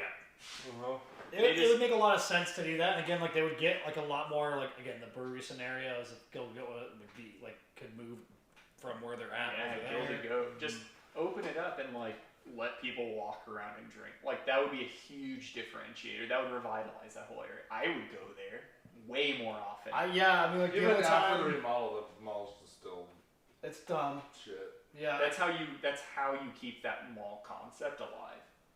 I agree, and it's one of those things. Like for me, like I don't even. The only time I'm ever like over there is like when I have to like go to like the Comcast like thing. That's it. That's and like I'd go to Hop Grenade.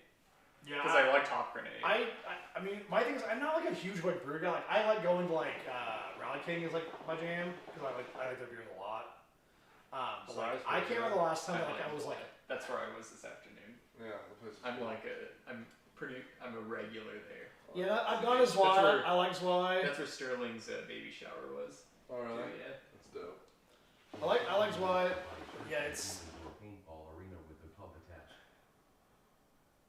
I mean, that's too fun for Fort Collins, apparently. No, like that's what every time we pass it, that fucking old Kmart, it's been shut down. I If did you that. buy that whole area, indoor paintball like fun center. So you know what they do? You know who actually owns that building? Fort Collins Police. No. Or SWAT. They do SWAT vests. I know, but Who owns it? it's owned by King Supers, Where is this? where Kmart used to be. Chunk, not church. Okay, It's either probably way. like a chunk of land or. Oh, building. yeah. So they're actually like they're in the planning stage That of sounds building like a a fucking shit show. massive King Supers that they have up A north. giant lot with a pub and paintball. That would be pretty dope. I mean, Well, That sounds like a giant shit show. Well, it'd be cool. So like, take that Kmart. It'd be cool to have like you have this I love giant. it. You have a couple different like indoor paintball arenas. You have like a speedball and like a not like obstacle, but like more of a forest, like some sort of themed one.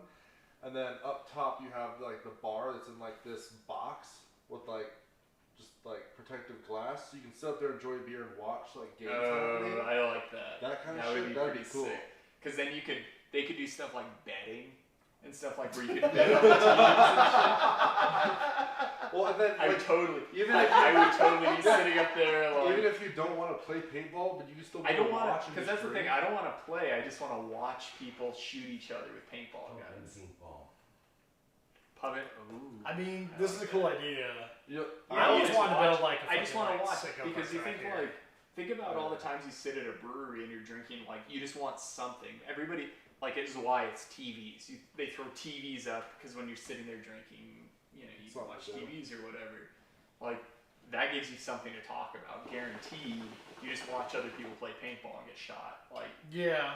I mean, the thing is, paintball is like pretty. I mean, like, there's quite a few people that will do paintball anyways. Like, yeah, so it's both. Scott would just move a trailer into the parking lot. Yeah, You know, and you can make it entertaining too. You could put like bets on the team, and if like with the brewery where it's brokered, where like you could put a bet on a team, and if you win, you get a beer or a discount on a beer. If you lose, like, you know, your next beer costs $1 more or whatever. Like they could do a bunch of fun stuff with it. I also wish there were more of those, like, you know, the beer pedal carts. The pub area will be above where you can see what's going on below.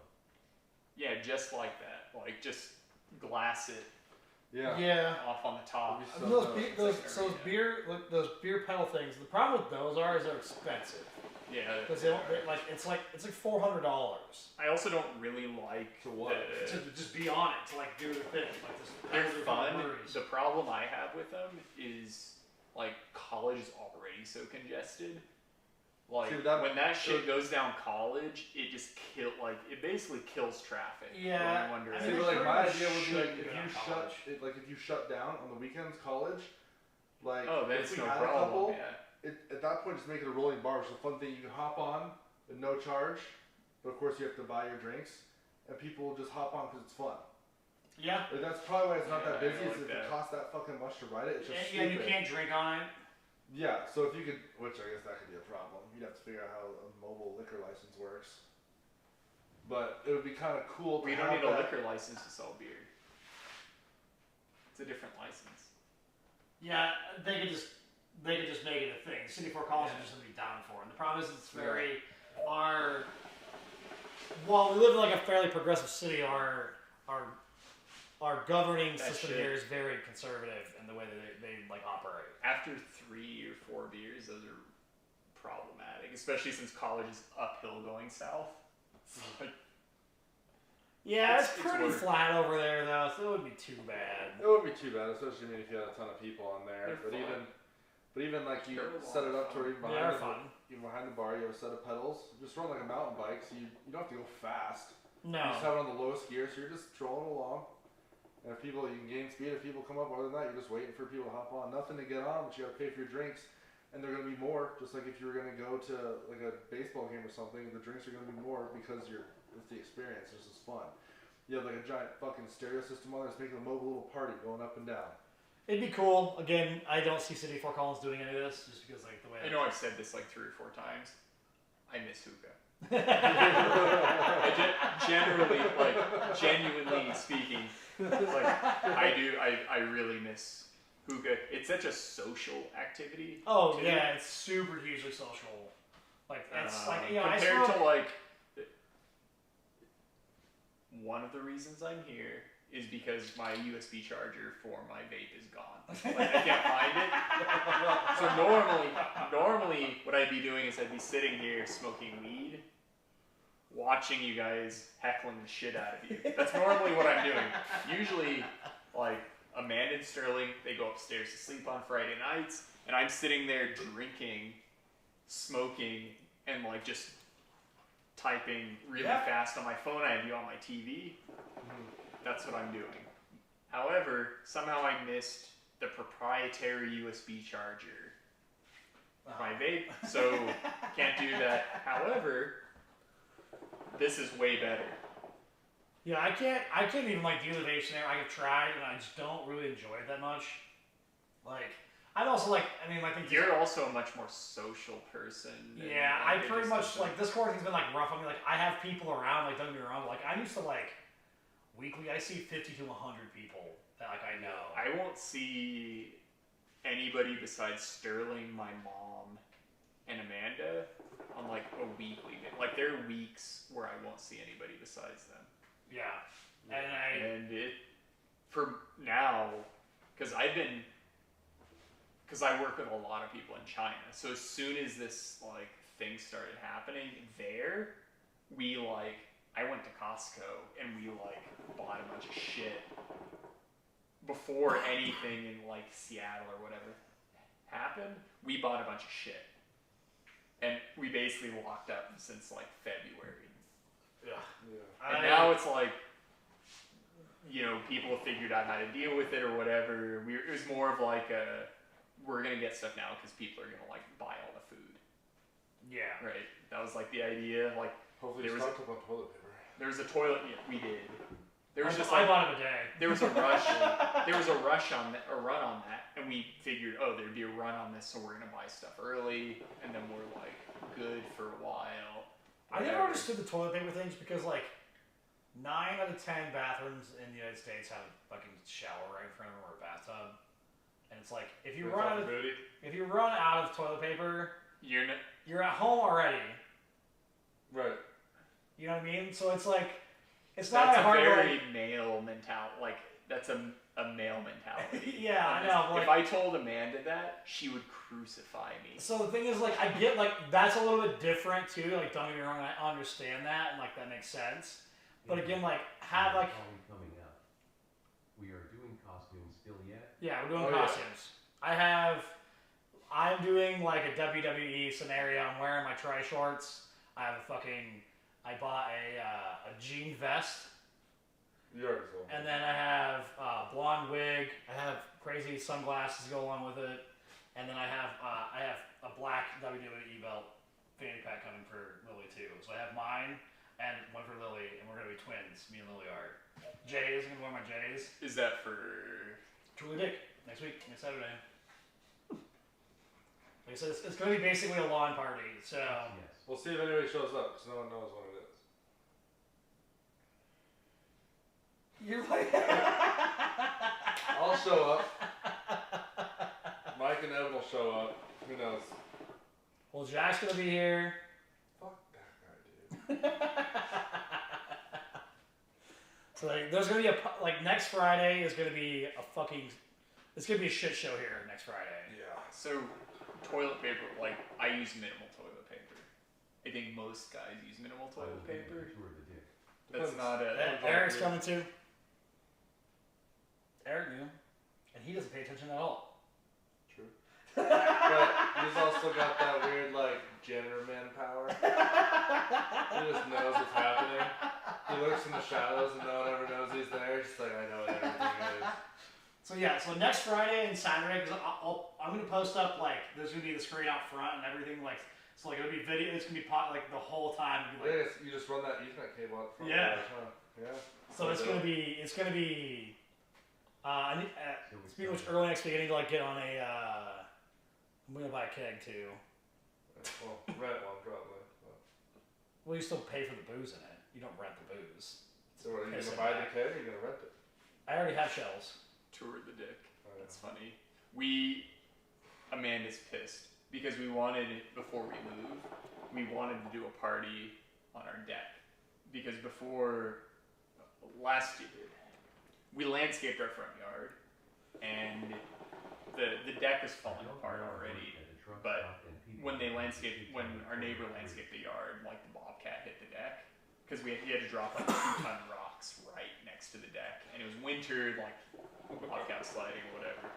We had to replace it anyways, so I put in a 1,200 square foot wraparound. Oh, so your deck was as big as your fucking house? It actually is. No, it is. Well, no. The square footage of the deck is as big as the house. The difference is that the house is 3 floors. The deck is 1 floor. So our decks, from a land cover perspective, is actually bigger than the house. I'm not kidding. It's pretty awesome, actually. But it overlooks the reservoir. It's a sick deck. The problem is that I put the fucking deck in, and then we decided we were moving. And I put like the top, like the best decking in and all this shit. It's all custom, like double bevel mitered, like posts and shit. and then we're moving. And then we were like, okay, well, we're moving. We put this deck in, we might as well enjoy it. So we're gonna have a giant party on the deck, right? Yeah, and the fucking pandemic hit, so now we can't have this party. Amanda has this idea she wants to have the come sit on my big deck party, which reminds me of the tour of the dick. Yep. So it's now one of we those can things. have this come I sit on my planned on big like dick. because I figured they were gonna cancel it, so I've been kind of like playing this for like a while. You've had the concept plan for a while. We've got to get the danger balls ready. Oh yeah, I need to patch 2 of them. But yeah, we'll get the danger balls ready so we can What's a danger ball? You know, like You'll find out. So like it's a big blow up like ball that you like are in the middle of. Yeah, like a hamster ball. Yeah, but like it's not quite It's just around like your torso. Yeah. So you get drunk and you run into each other at full speed. Well, it's more like Seth gets drunk, runs into me and And jumps. then it snaps your back and you're... Well, no, it's like it goes down to like It goes from like your waist to the top of your Oh, head. so it's safe. yeah. Yeah, like Seth literally, he ran at me and jumped. And I got under him and hit him up, and he went up pretty decent in the air and came down on his head, and he was fine. For the most part. The only person that got hurt in that one was that shitbag. It's a brain damage that's that hit his head on the fucking concrete because he was too far up into it. Yeah. But I don't really care. And then I hurt my There's this foot. one guy that landed on the concrete and now he has permanent brain damage. He already had He already has permanent permanent brain damage. brain. Nobody likes this person You whatsoever. can have brain damage from It's that a doesn't make it friend's better. girlfriend's brother, and she always invites him to So everything. now he has more brain Yeah, damage. and literally But it's okay, nobody likes him. Like nobody likes him. So it makes it like it's It's okay acceptable, yeah. because nobody likes him. Yeah. Because he has more brain damage. But it's okay because nobody likes the guy. Got it. Yep. Like we're not like mean people, but We don't like- we don't really like you, so The It's not fun to Greeks, be around. the No, Greeks kick you out of their city. Here, you just get brain damage. Got it. yeah, That's the solution. he's always invited to like all this shit, and nobody likes him, and we're like, stop Five inviting. members. There are 5 members here. How many? I'm counting 3 viewers, So 4 viewers. So what's the chances that the 5th person is the? No. I good. I was be surprised, one, if it was him, and 2, if he knew we were talking about it. I would not care. I would. Again, the last time I saw him was when I was on a Halloween weekend, and I got kicked out of Road 34 for yelling at him because I was tired of his garbage. He's one of those guys who just tries too hard to like fit in. So he's like, Or be intelligent, or He's be just fun, trying, like, or he's- not He creepy. tries so hard to be not himself. Yeah. It's just annoying. He what's like, what I'm curious, like, what's the underlying reason for that? Like, I have no idea. It's I because don't want to nobody know likes this person. I feel like we gotta I want to pull him out of his shell. It's and, because nobody likes him. He tries to be liked. That's kind of the idea. Which where makes it's it like, worse. yeah. So, yeah, but what like? so like he's I just like, want to know who this person like. I think What's he like under his shell? Like what? my biggest problem with him is he pretends to be like super intelligent, but just isn't. But what's his not like? What's when he's not pretending? Like who? I think he's constantly Who's the pretending. guy? I think that's the problem. Is he's like most people don't like him because he's not being like authentic. He's not being himself. He's trying to fit in, trying to do. Yeah, I knew. Like when I've he's had around friends Dick, like he that. tries to be excessively funny because Dick's naturally funny and he's not funny. And when you try to be something that you're not like Yeah. that, it's just I've had friends like that where you like it's just be yourself. you can just dude. tell it's really obvious they're not being genuine or authentic. If our group right? friend was full of Dick, So I understand. Like, Like you, I mean, we're all pretty. And we you all have a can't bunch pull- of attitude. and you can't pull that back, It's different. right? Yeah. So I understand. Like you can't pull that back because if you confront that, all you get is another like fake level, Yeah. right? That way. Like they just, it's like you retreat and then they'll retreat and then they set up another level of like fake. Exactly. So part of the thing is like for me, like I have no problem like if people are like, you know, they're not educated, they're not like intelligent about things or whatever, and they like accept that like that scenario, and they just like I don't know. I have no problem with somebody saying I don't know, but he tends to try to rule the conversation when we're talking about like anything that he doesn't know anything about.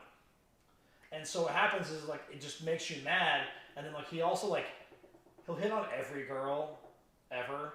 He's super awkward. Yeah, and it's Creepy.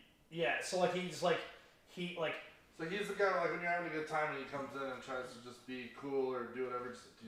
You know what? Yeah. To me, ruining the vibe, man. To me, well, he's told me that too. I'm like, this is my party. I'm not ruining nobody's vibe. This is the vibe rules. To me, intelligence is knowing what you don't know.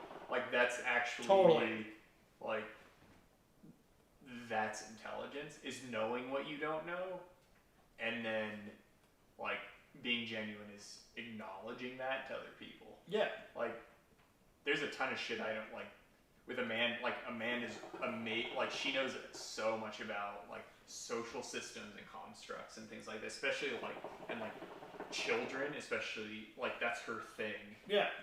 And so like societal issues, I don't know shit about that.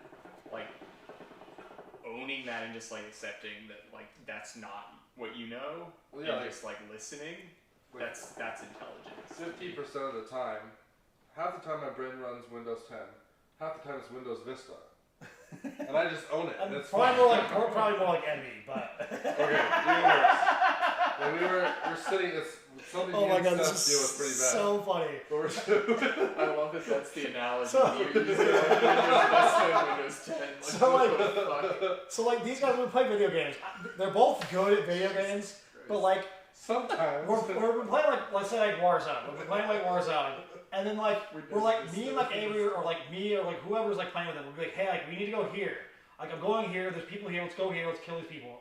And then they're like, and then you die, and they're like, why did you die? I was like, no, like you're fucking like 500 meters away when you're supposed to be with me. And they're like, oh, we didn't hear you. And it's like, I've been saying it for like 2 minutes. Screaming it for like the past 2 minutes, like, where are you guys? But this story that makes me laugh was him doing it. He did it in person. Where like he's like didn't pay attention to what was going on. Like here, we're in Wendy's. Like so we're at Wendy's and I was ordering like this jalapeno bacon chicken sandwich, and she asked, "Do you want it crispy or grilled?" Crispy. Oh, do you want original, spicy, or grilled? Yeah, there you go. And it just reset.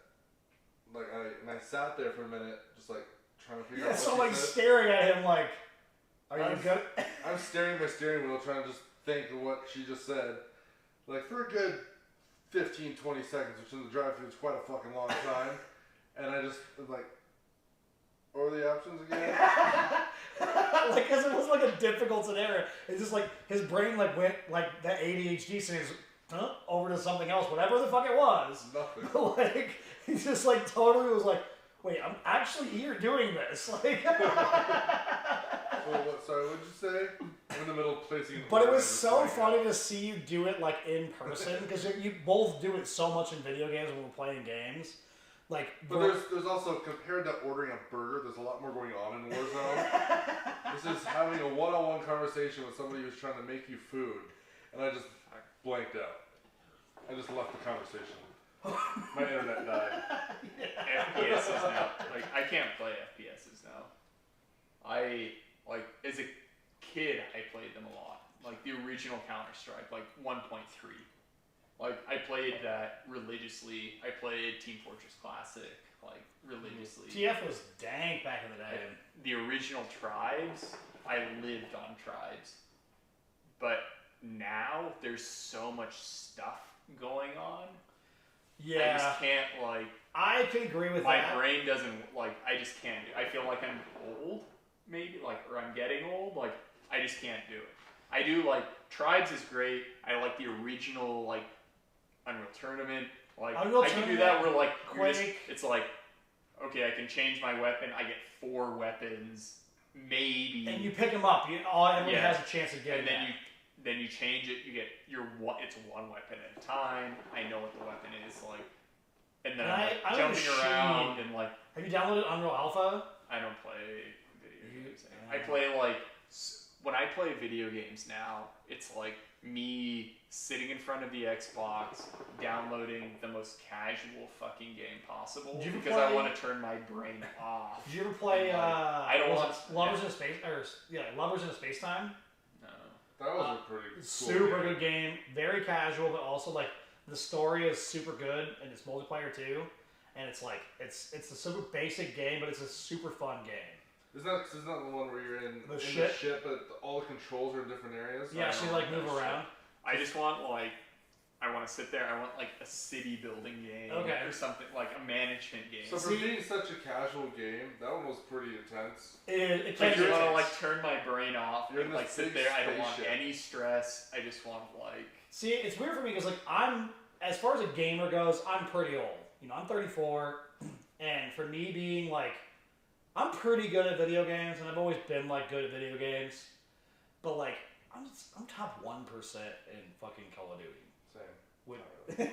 Which I'm like, I don't think that I'm good anymore because like 10 years ago it was like if we had the pro gaming scene that we have now 10, 15 years ago, I would have been a pro gamer. That's just how I would have went. Yeah. Because I was so good at video games. Yeah, those things like if you made money. It was an insult. You're supposed to like because they're like 100 people. Oh. That's all there really, honestly. Like, because there really weren't that many people. No, there wasn't. Like I remember, like you also weren't playing for millions of dollars. Yeah, and that's kind of the thing. $1,000 pool. Like, and that was like over the top 10 people got a pull of that, so you get $100. Yeah. You spent all this time on. Like I was offered to make money playing StarCraft back in the day. This used to be huge in RTS also, and I was a machine. I was top 10 leaderboard in the US West, like in StarCraft. I was never that good. Like. The stuff I would do is more like the building stuff. Mm-hmm. So I do, like even for Team Fortress, I always play engineer. And I was pretty good, like I was really good for Team Fortress Classic for engineer. When they started, so like when they did TF2, and it was much more fast paced, which is more of the modern thing. Yeah. I was really bad at that. I was much better at like the strategic, like, and even when they did, so I was really into Battlefield. I love Battlefield. Battlefield. When they did like Battlefield, when they did BF2. BF2 was. And I would play. I got a story for you on that one. I would always be like it was like the general position. I forget what it was called. Yeah, you could be the commander. Strategic person. You could be the I would always do that in like the lands, and I was really good at that. But like the tactical, like the really fast pace, like they're in your face, like jumping around, like what's now like the Fortnite type of thing. I'm really horrible. Fortnite is wild because my click speed and stuff is just really horrible. I hate that people get so much shit on fucking Fortnite because like, I feel like I've been almost pushed out of that space. So I was always into MMOs. So now that's really the only place for me because RTSs are like very fast paced. They've also moved in that direction. Mm-hmm. So it's like MMOs, and I like MMOs, and I can't do RPGs. I cannot do it. I'm good at like Amanda and I play them, and we're sort of between the two of us. We play like a high demand team because I'll usually play tank, and she will play healer. Okay. So from a party perspective, it's easy because like everybody will just want to be on our team because we immediately have the hard they want to play classes. DPS games. Because like the tank. Like tanks and healers are arguably the hard classes to play. Yeah, I'd agree with that. So yeah. So we just play those. There hasn't been anything good in that space either in the past. I feel like 6 years. Like we played Final Fantasy 14, and that was a really good game. But you get to the end and then it's a grind. And that's my biggest problem with RPGs in general is that it turns into a grind. Before that, we played the Old Republic, and the Old I will argue to the death that the Old Republic was the best MMO ever released. It's one of the best. Best produced games. Yes, the super good. The problem I have with it is that they ran out of content. There wasn't anything more. It was all it was voice act. The whole thing is voice acted well. Like there are branching plots and dialogue trees and stuff. Like it's just really well done. The class system is really good. The crafting system is really well done. You get to end game and then it dies. Yeah, I've never been a fan of MMOs. Again, I'm a shooter. I do play RTSs on occasion here and there. So I've been trying to get him to play like survival games. I don't know what you. I like survival games too. So we were playing Ark for a bit. Yeah, I just run out of we got stamina into for we those. got into a while ago. And that's a big problem. I don't have the patience for that garbage. When the other Travis, he like bought a private server so we can fuck with our shit, and it was nice. But the thing about Ark is when you're not playing, time is still passing in the game.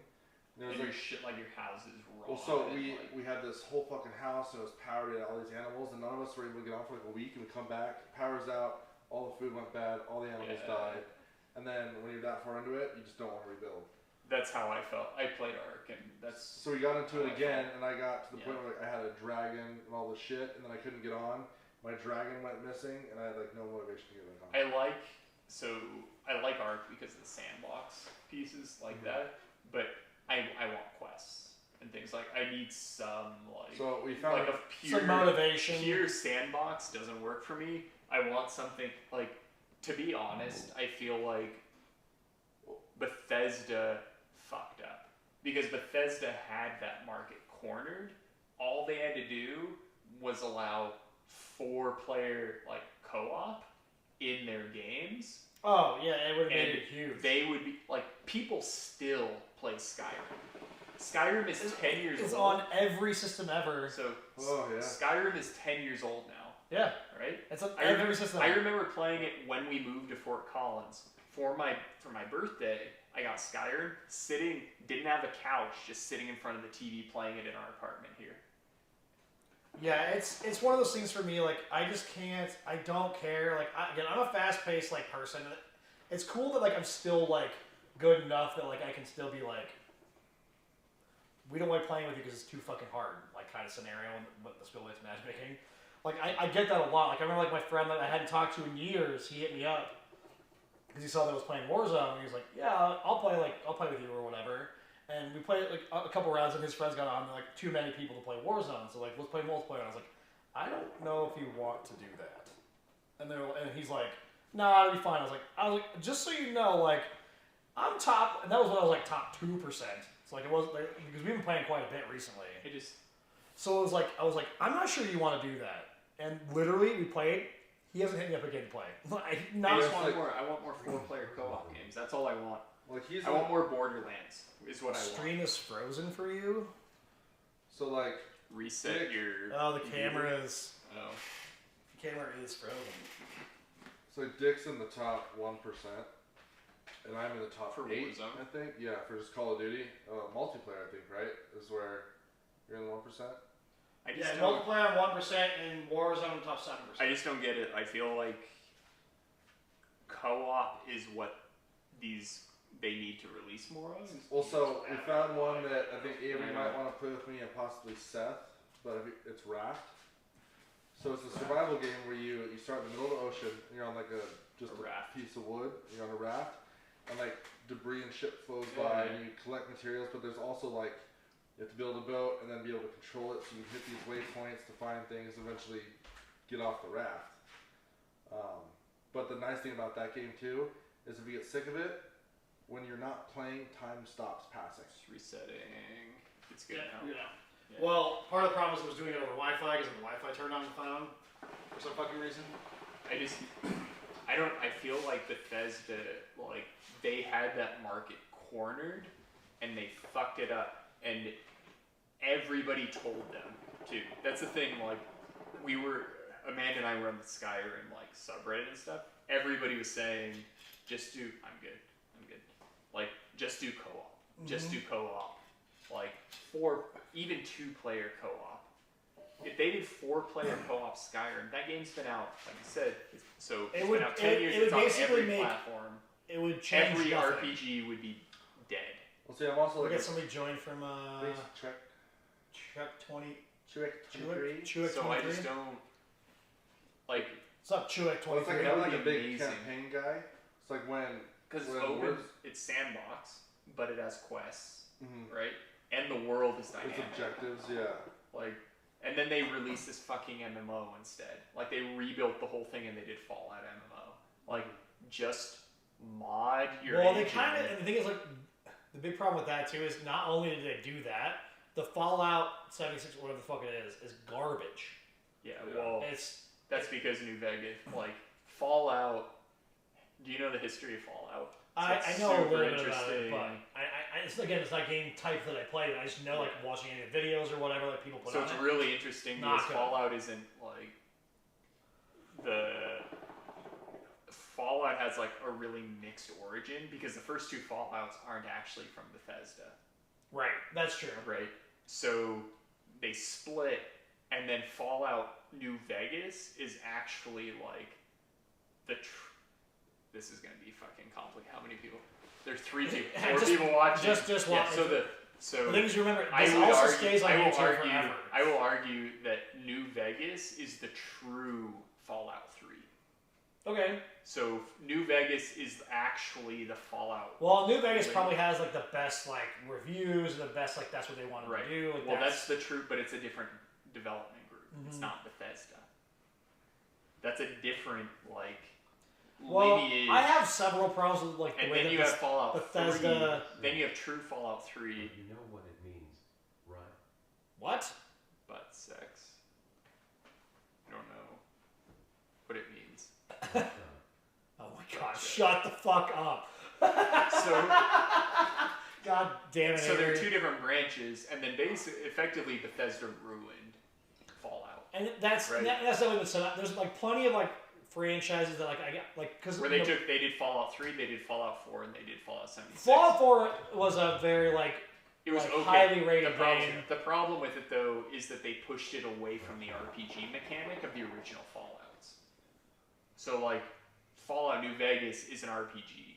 Like that's what I would call it. Okay. It's an RPG first. It's a first-person shooter second. Okay. Fallout 3 and that is a first-person shooter first, and then an RPG. See, my thing is like, the only one that I can say like an RPG that like I enjoyed is a first-person shooter first, and it is a shitty first-person shooter. So it's like a casual RPG. But like like Dragon Age. Dragon Age, yeah. You like Dragon Age. So like Dragon Age is not bad, but like Borderlands, mostly because like the storyline it was like funny and like that kind of shit. Yeah. The problem is that Borderlands though is a good first-person shooter, and it's a pretty shitty first-person shooter. But it's also a shitty RPG. The graphics are so much different. Together, they make a good game. The problem, the thing with that game though, is the writing is amazing. It's so good. Well, it's Borderlands 2 yeah, is good. But there's a problem with this 2 that ruined everything for me, including 1, the pre-sequel, and 3, is that they made a character in 2 that was a DLC character, Craig, the Psycho. He was so fun to play that it made every other character not fun. Because like after you get to like level like 20, you don't even need to pick up guns. Because like you build your tree out to where like if you get below 20%, you use your 20% health, and you use your special, it fills you up. You use your special, and then when your special is done, you have another one you can use. The problem I have with Borderlands 2 is that Borderlands 2 actually ruined that genre for me. Oh, definitely. Because I will still pick, like, Borderlands 2 over any other, like, and Amanda would say the same thing. We'll pick that game over any co-op game in existence. Still. It's so fun to play. And there's so many DLCs. Yeah, like the Tiny Tina's one's basically its own game. Yeah. Like it's... You can't compare. It makes like, that one made me, like, I haven't cried from the game, but like when like Tiny Tina like finds that like, you know, roll and die like actually like comes to terms with that, made me cry. From a fucking game. I don't laugh like I kind of cried. It's the same thing for me. I don't laugh. I don't laugh very much at games, but what was the one with the death like? Oh, shut up, Alyssa. It's not my patio because it rained. Okay, you dumb bitch. What's the Tor expansion? Oh, the Tor one is really fun too. Every like 10 minutes we were laughing. Yeah, at you that just die. You just don't laugh at games but that game. That's the only game I've ever laughed at. I'm not lying. It did rain, and it rained. I was at Zwei and it rained on me. I was like, once we set it up and we got booze, I definitely regret that we set it up downstairs. It's still a drought, but it's raining. Yeah. Pretty good. On the floor laughing, rolling on the floor laughing, rolling on the floor laughing, rolling on the floor. That reminds me of an Unreal Tournament 2004. There used to be a glitch, like when it first released in multiplayer, where if you typed soy, the thing the speech tech would say, swah, swah, swah, swah, swah, and it would just do it for like 5 minutes. I miss you, Alyssa. Don't get to play games. Suck my dick, Dickopolis. Dickopolis. Is that your nickname? That's what she calls me, yeah. Mm. Yeah, I'm curious how you earned that. What, Dick? Dickopolis. Dickopolis? So my thing is like, I've been known as Dick since 2006. And it was a stupid bowling name because I couldn't think of, I had to make everybody's bowling names because that was the creative one. And I couldn't think of one myself. So you changed the So first I named letter. myself that for a penis. Exactly. And then it was kind of like, How we had a bunch creative of you. at the time, it wasn't creative at all. Oh, dang it, we missed Avery's. My cat goes like meow, meow, meow, meow. But, so what happened with it was, we had a bunch of nicks in our friend group at the time frame anyways. So then we were like, there was like, like tubes was one, we had a fucking tube from like, a drainage tube from his brain to his stomach. So we called them tubes. And then like, there was like, other people had like their names or whatever, that was what it was. Mine just became Dick. And then it kind of stuck around. And then my favorite part about it is the joke never ends. Because some people call me Dickie, Dickopedia, like, just... Dickopolis. Yeah, like all sorts of shit. Got it. I mean, come up whenever you're up. We can go get another sandwich. But yeah, it's one of those things like the joke never ends with me being called Dick. It's also just weird to call At you what Nick. point does this become abuse? I don't get offended. So Never. yeah, like try to make me mad. Like I think I've only called you Nick. Like No. it's just weird. yeah. No, there's plenty of people like Sarah Walker. When she was here, like we told that story. Like before my Facebook was like named, like before like somebody made my friend made my Facebook. I didn't make my own, and she knew me before that, but she didn't know my name was Nick. She thought it was Richard, because everybody called me Dick. Mm-hmm. And then like when he friended everybody that worked at the hookah bar, which like she used to work at the hookah bar. That's how I know her. She I remember when she told me, she's like, I didn't know your fucking name was Nick. Like, and I'm like, oh, I thought everybody fucking knew that. Yeah, it was like one of those things. Like I've just been known as Dick for everybody all the time. It's not until recently, like working at my current job, that people like call me Nick or Nicholas or whatever. And like people like ask me, I'm like, I don't give a shit what you call me. Yeah. Like try to make me uncomfortable. It won't work. With tears of joy, face with tears of joy, face with tears of joy. Yeah, like for me, like as far as games go, I really like the campaigns and shit, and just like the single player stories. That's what I like. Just like- I like it more than multiplayer, to be honest. Like when Modern Warfare came out, it was I finished the campaign before I even fucked with multiplayer in Warzone.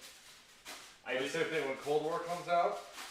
I don't know. I think the storyline of Cold War is gonna be much better than Modern Warfare. Because the storyline, I played the campaign and it's pretty shit. It's pretty shit. But I think Cold War is going to be dope. I'm also excited that there's going to be zombies. I miss that. I obviously know it's a Treyarch thing, which is still blows my mind because Activision was Treyarch, but what the fuck ever. You were, what, 16 then? So you're 34, right? Yeah. So you were, what, 16 when the first Call of Duty came out? Because I remember that. Call of Duty, that was before, like, what it is now. But I was more in the Battlefield 2 than I was for Call of Duty. Because I remember... I was thinking back to that story from Battlefield when you used to do like Battlefield 2 and the Commander thing. So, like 2012 or 13, they closed down GameSpy. And that was the basis of how the multiplayer worked for Battlefield 2 in 2142. That was just how it worked. So my friend Paul and I used to play a lot of Battlefield 2 and like play with pros days and we get banned from servers left and right because they were all private servers on the PC side. So like we all the time we'd play, we were super good. Like we play with pros, like our squad of 2 would have more points than their entire team. So they'd be like, you're cheating, banned, see you later. Yeah.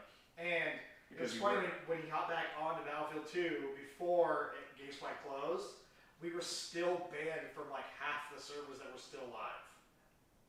That's like when I say like that's how good I was back in the day. Like it sounds like that whole like high school like, oh, but in high school I was the fucking like the man or whatever. It's kind of that whole I like remember. vibe. I know what you're talking about. But like it's one of those things like I'm now that we're trying to like do like these like let's stream and entertain people and do the thing because we should be doing because I don't like working on spreadsheets all day. back. So like, and now I'm like, I kind of regret like not just continuing with that, even making no money for 5 years. Yeah. Because then I would have made. Back in when I was in high school, Tribes. Tribes that was the same thing. I would get big banned game. from servers. You For the remember same reason. Painkiller series? You're old enough for that, I think. I know Painkiller. I Yeah. never. The first time like I played in a pro tournament was Painkiller, and I never played it before. And I made it to the quad finals. See you next week. What? We're bringing Taylor to the party. He's the guy that was with us last time we came to town. Take a spot. See you next week. Okay, cool. It would end with me. So Yeah, I should try to offend you. It would end up with me apologizing, me crying. You can't offend him. It's not possible. You're off screen. You can't make him uncomfortable. Well, she can hear me. Okay. The microphone's good enough. Can't make him uncomfortable and you can't offend him. It was actually really. I remember funny, the reason I was bringing up Call of Duty. Like I remember the first because I remember the I think first Call of COD Duty. 4 was the first one I played. That was a distinctive memory for me for Okay. Call of Duty. Like I remember getting it for Christmas. The original Call of Duty. Yeah. So I got the game, and that's like, you get the CD, right? Yeah. I remember getting it. CDs. Yeah. Well, no, it was 2 CDs. Yep. I think. Right. I remember getting it. It may have only been 1. I think it was 1 on consoles and it was 2 on PC. Well, it wasn't on console. There was no. Was It was just. Was it 2 the first one on console? It wasn't on console at first.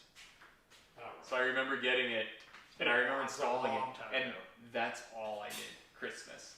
That's what I remember. Is like I opened it, I got it, I went up in my room, I installed that shit, and I was gone the whole day, and I played it straight through and beat it that day, like on Christmas Day.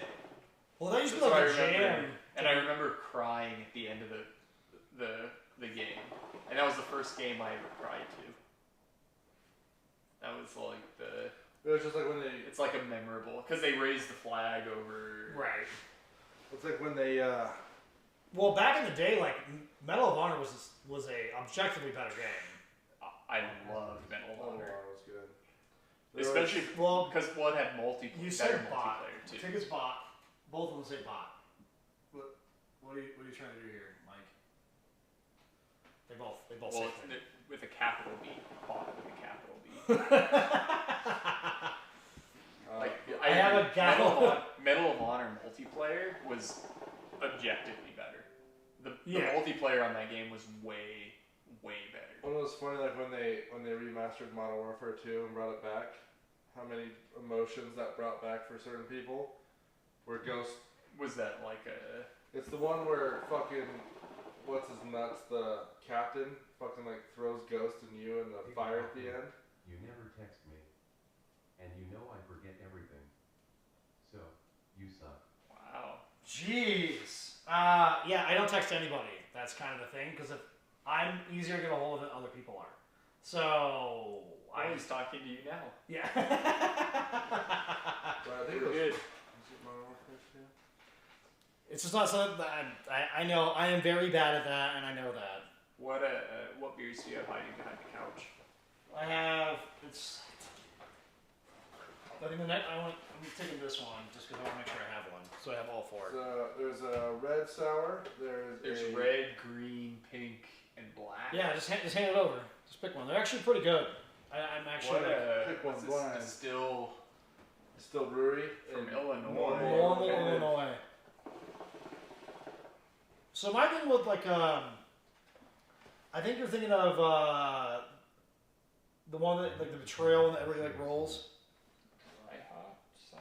I'm still heated about the barbecue sauce.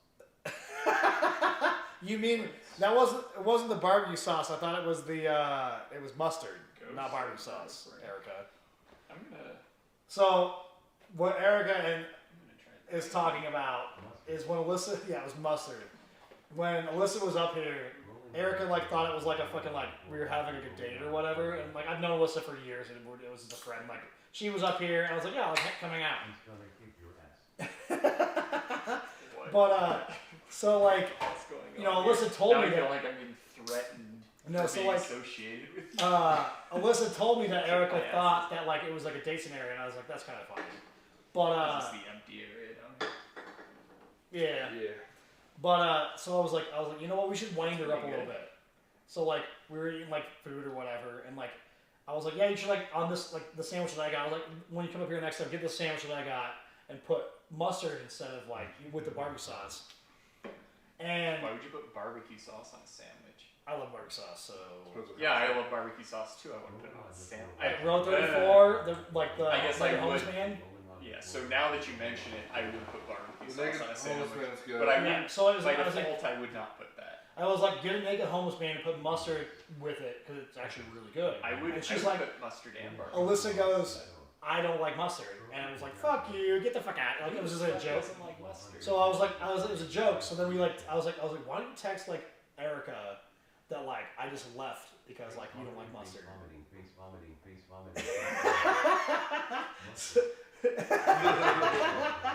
So Alyssa texted her, and the first one she's like, really, like, and she's like, and like, and no, I was like, what, like, turn it up. So like, yeah, he just like fucking left. He was like, fuck you, and he's like left me here. Like, I don't even know where the fuck I am. Like, and he just like ran it up. Jesus Christ. I feel like mustard has this bad reputation from when people were kids and they had shitty mustard.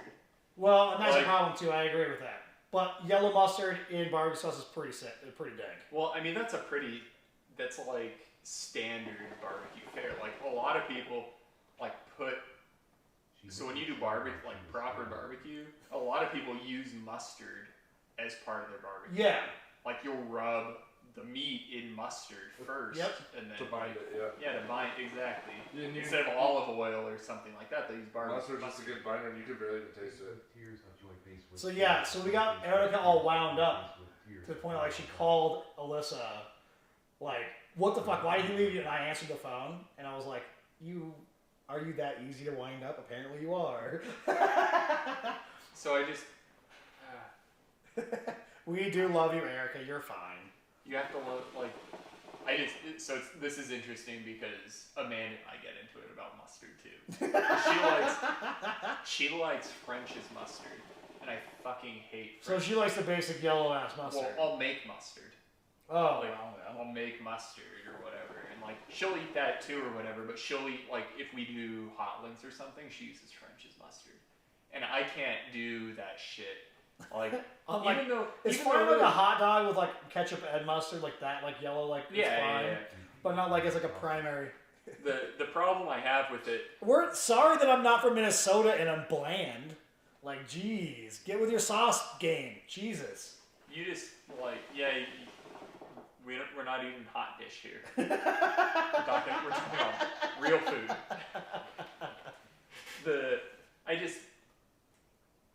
I mean, French's mustard. It's mustard powder, right? And water and vinegar. It's real mustard. Yeah. It's like basic mustard. Apparently not. So you just like.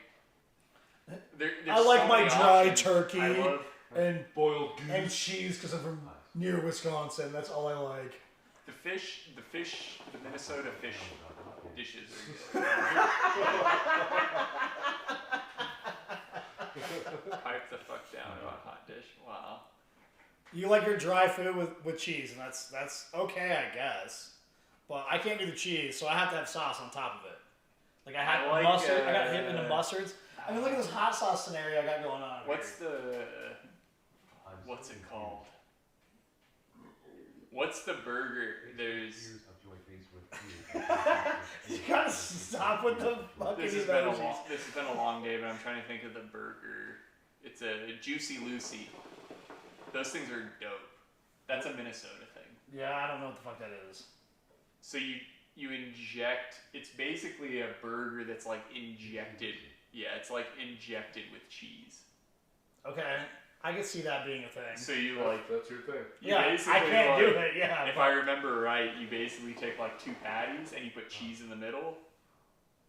I feel like maybe I'm describing this wrong. If I remember right, you like are basically taking 2 patties, you're putting cheese in the middle, and you're like merging them together. So it's like a cheeseburger in a hamburger, Okay. and then you're putting like your Juicy Lucy. You said that already. Sounds like a porno. Yeah. Google it. Look it up. right now because I want to verify that. Well, that's careful, it might come up with pork. Okay, I kind of want. We're gonna put. Dick's gonna end up on a list here. Oh, whatever. I'm on plenty of lists. Oh, it was right there already. Yeah, Juicy Lucy. It's cheese burger with cheese inside the meat instead of on top. So it's like a ground where you put the cheese inside of the ground, like beef patty. Yeah. So it's like a stuffed patty. Now let's do this real quick since we're here. That shit's dope. It's really good. Prano? Okay. Juicy Lucy porn videos. Oh my god. No. It's pretty juicy.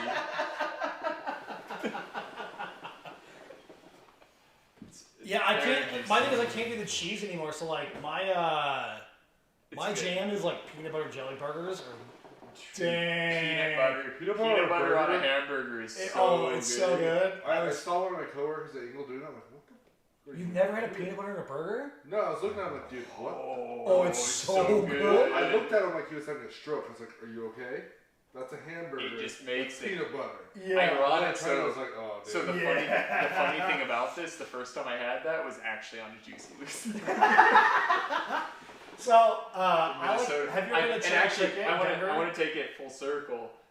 The first time I had that was on a Juicy Lucy burger, overlooking what's the game called? It's on ice where it's curling? Curling. It was over a curling rink, so we were talking about the paintballing thing, just like that arena. Actually. So the Juicy Lucy peanut butter burger. Watching all of this sounds fucking weird as shit when you like really. It was in Minnesota. It was in Minnesota. That's pretty good. Yeah. No, peanut butter in a burger is amazing, but put some like jalapeno jelly on that shit. Juicy Lucy me baby. But yeah, put some jalapeno jelly on that shit.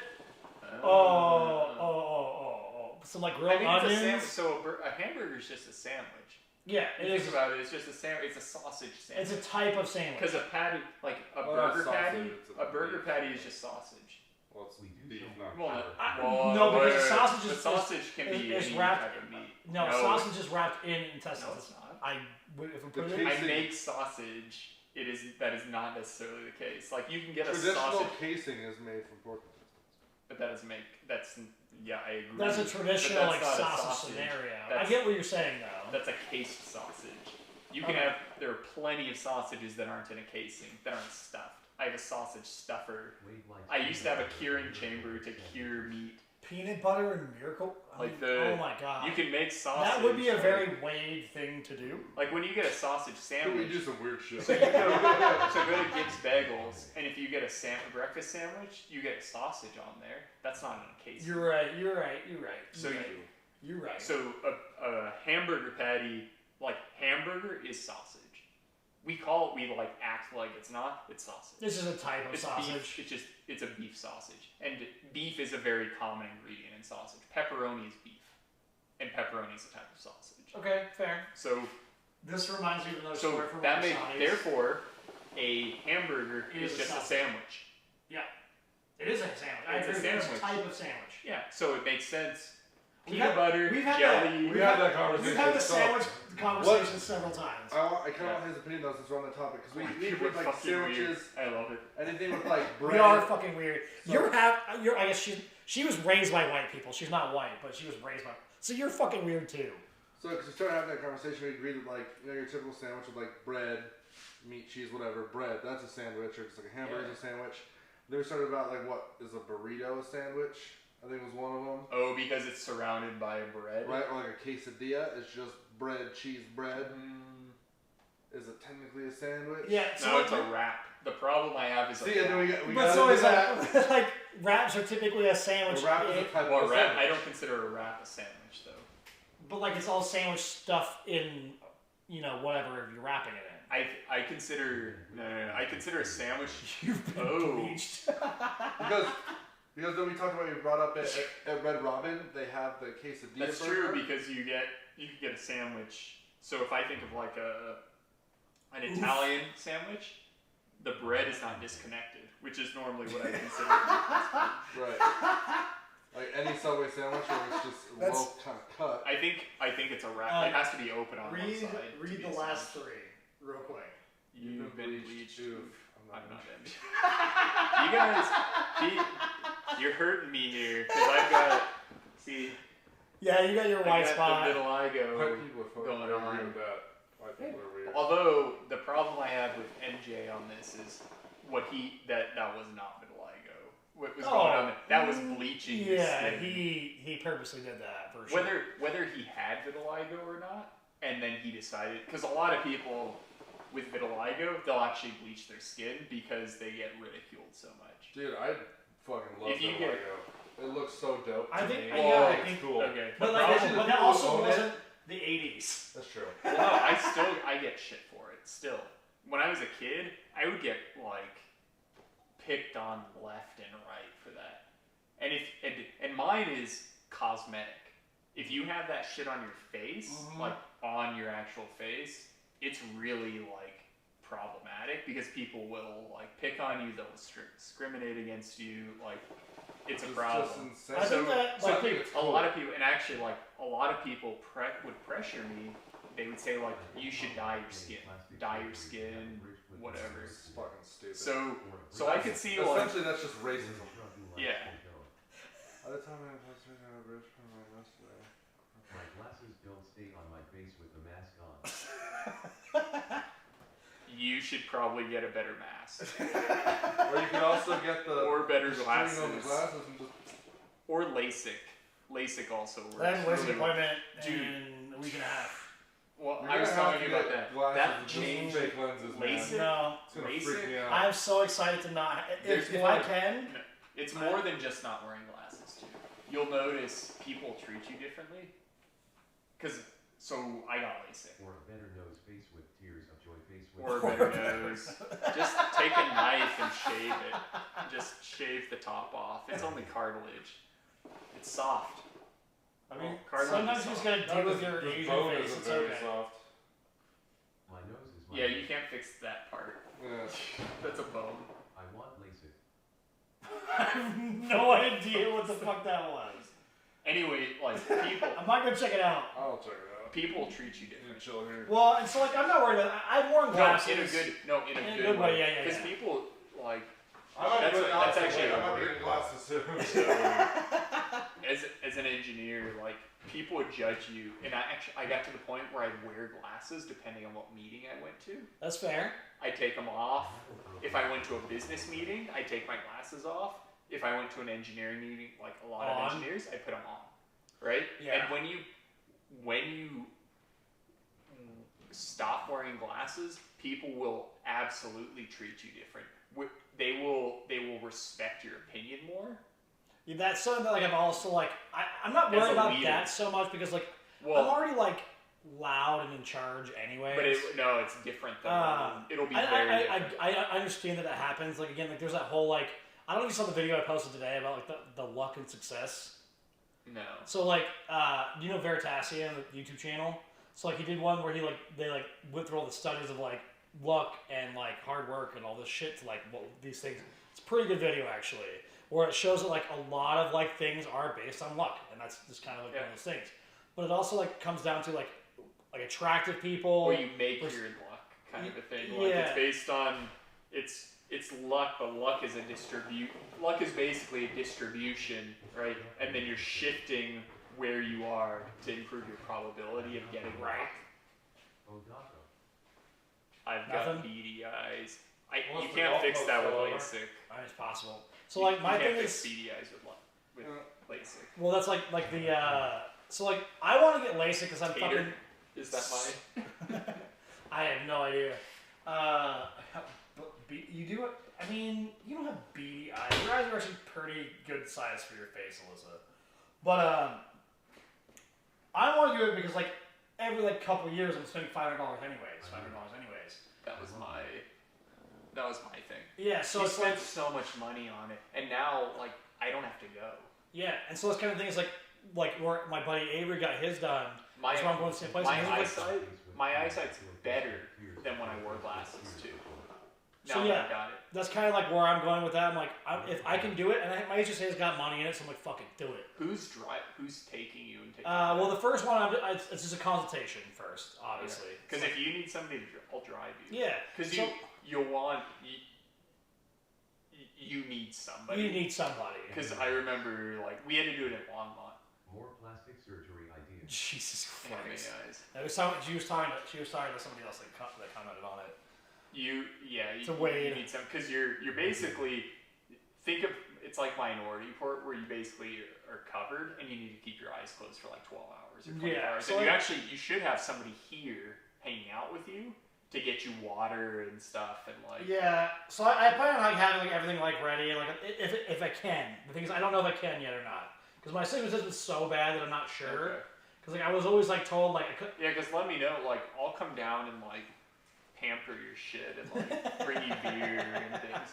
So yeah, it's one of those things like if I can, I'm gonna get done. Pick an audiobook. Just that's what I'd recommend is pick an audiobook. Fair. And just like lay here and close your eyes and listen to the audiobook. Because it's definitely worth it, but you need to like make sure that you let it heal. God damn it, Wade, you fuck. The goddamn Midwesterners over here fucking shit up. Amanda took videos of it when they did mine. Okay. And that shit is crazy. I'm gonna go read and then sleep so I don't die at work tomorrow. Oh, you're fine. What time is it? It's like only like 10. I guess you work kind of early. The Rona doesn't care if you're tired or not. It will come for you. Rolling on the floor, laughing, rolling on the floor, laughing. Oh my god, stop with the goddamn fucking emojis. So it's, the doctor doesn't really do anything. The surgeon? Yeah. So Amanda took a video. You literally, so at least for mine, you lay down, they basically stick a suction cup over your eyeball, like this, and then a robot, the surgeon doesn't. No, that's not how I operate. So a robot comes down, scans the surface of your eye, and then you just see this flashing light. And what it's doing is it's hitting your eyeball with a laser. And then all the doctor does is he goes in with a little thing and he peels the top of your eye back, right? And you're just sitting there staring up, and it just happens. And then then they spray it down with water, and then the robot hits it again, and it just goes like that, and you can't see anything. It just goes black. Interesting. In that eye. And then he goes in, and it's like a squeegee, like on a windshield of a car. Well, I've had my eyeballs scraped already because like I got a piece. And he goes like this, and he goes like that, and then it's fucking crazy. As he's going up like that with the thing, your vision comes up as he's like folding it back over, like that, and you're done. How do you keep your eyes still? They just tell you to look straight forward. It takes like 30 seconds. Yeah, you just have to like buckle through it. No, and you don't even like, you don't feel anything because there are no nerve endings on your eye. They just say look forward. And it's so quick. It's like the actual laser rastering your eye is like that. So as soon as you're looking forward and you hit like the right, like the little dot on the thing, because they just tell you look at the red light. As soon as you look at the red light, it hits it, and then it like cuts your fucking eye. And then like they just go in and peel it back. And then the thing hits it again, wild. and then like it's like that. It goes, because you can't see anything once they do the first one and they peel it back. You just can't see anything, so you can't like focus. There's no like changing where your eye. There's no looking around. So I'm hoping it can be done because my astigmatism is bad enough that I'm worried this. So I had astigmatism in both eyes. They did both my eyes in like 2 minutes total. Yeah. For both eyes combined. It was like 30 seconds each eye. And my vision now is like 2015. So like that's kind of like what I'm hoping for because like I can read shit like little tiny shit that like. I've been wearing glasses for at this point almost 30 years. So it's like you'll like. I'm not gonna say you're gonna cry, but it's pretty like. For me, at least, it was a pretty big deal. Yeah. So like I'm seeing if it can be done. If it can be done, like fuck yeah, like I'm in. Like the big thing with LASIK is you just have to like. They don't recommend it if you're gonna get hit in the face, because it healed like when they fold it back over. There's still like. You know, it heals, but it's the same as like when you break a bone. Mm-hmm. Like that shit's not as strong as it used to be. Yeah. Right. I have metal on my legs. I get it. So that's the same thing. Like, just don't get hit in the face. Well, that seems like it should be stronger than it used to be. If you got metal in your leg. So what's crazy about like my broken leg scenario is I had 100%. Your legs. Oh, do you not know this story? No. You flew off? You have robot So I don't know legs? if I don't know if I told this story on stream either, like fully actually. I don't think you have. So we'll just, yeah. So this is. That's exactly right. Just exactly as she describes it. Yeah. So. And you can bring people. You should bring Dick's couch, and you can record it because you sit like with Amanda. You go in, and there's like a waiting room with glass. Like she watched the whole thing, and they have like a little TV where she could watch. Because on the robot, they have a camera so the doctors can watch, and they just stream that to the other room. So she was sitting there watching the whole fucking thing. She recorded it on her phone, like them scanning the thing. And that's pretty cool. I might actually have to do that. When you go, ask if it's cool if like it's recorded. Yeah. Like, no, well, Amanda recorded it on her phone. Well, but like so. we're talking about recorded for like public use, not like for your personal. It's your private fucking phone. eye, and you're paying for it. It's their practice. Yeah. You just have to make sure that shit's. We'll see. Again, when I go to like the fucking. Do it. Yeah, I mean that's the thing. Just do it. That's true. Yeah. Because it's It's like a secret like scenario either. Like it's No, not. if anything, it may make it more like approachable. Yeah, because and it's so fast. I think people think of it as being this like crazy, like they're gonna take a knife and fucking cut you up and stuff. And like, no, it's fucking robots that do the whole thing. Yeah, that's definitely something like only- I've definitely as I've told you that like I just couldn't do it. I was like, why? The only thing the doctor does is peel the thing back. Like that's the only purpose of them being there. The whole thing is done by a robot. Yeah, it takes no time at all. So yeah, my broken legs It's like scenario. the most automated surgery. You can So do. actually, you can kind of see like there's like the scar on that side. Where's the battery? No batteries. It's all me. Just metal. I have titanium both sides. So you're like Wolverine. Kind of. Where do the spikes come out? So Sounds painful. It is. Especially. So yeah, This is like I was 26. This was like 7 years ago, 2013. I was just before my 27th birthday. I was riding snowmobiles. I've never ridden snowmobiles my entire life. That's been like, do you want this? Yes. Yeah. Just not when I'm talking. That's fine. I was riding my sled at the time. I was riding 800 twin cylinder, made about 180 horsepower, and weighed 425 pounds. Had Lexon hood, like it was like fucking sick as shit. And that sled topped out would do about 140. At this point in time, I'm doing about 105, 110 miles an hour. And we're going to this gas station on the backside of Medicine Bow National Forest. And the last portion of the trail is right next to the highway. That's right there from I can't remember the name of the city or the town, but like basically we're just right next to the highway, and like I've gone as fast or faster, and I've gone nearly as fast as when I broke my legs over this specific. It was basically an ingress into the field. The trail was in the ditch basically. They made the ditch really wide, and the trail was lower than the highway. But it was ingress into the field, so like it was kind of a jump. So I'm doing again 105, 110 miles an hour, and I hit what it typically sends you about 10 to 15 feet in the air at 80 to 110 miles an hour. Somewhere in that range, you launch and it's fucking sick as shit. But this time it kind of like didn't go over it. It kind of dug in and it launched me in the sled about straight up. Yeah, and so when you bump your head, you get like a millisecond blackout moment. Well, I had that when I plowed in, like I hit so hard that like my brain hit the front of my fucking head, and I came out of that about 30 feet in the air, like what?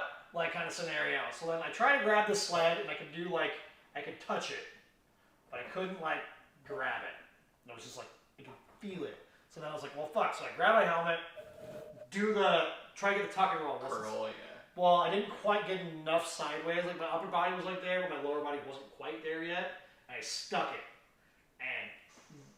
and rolled. So the only reason I know this because it was measured by the State Patrol in Wyoming.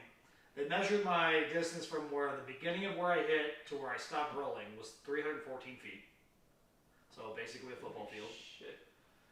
And how did you only break your legs? I don't know. And I broke broke your hip. So so I landed. I had a bruised knee. I'm surprised a you're sprained walking, ankle. to be honest. Well, like, I feel like your legs would have been shattered. So I only did a single fracture on both femurs.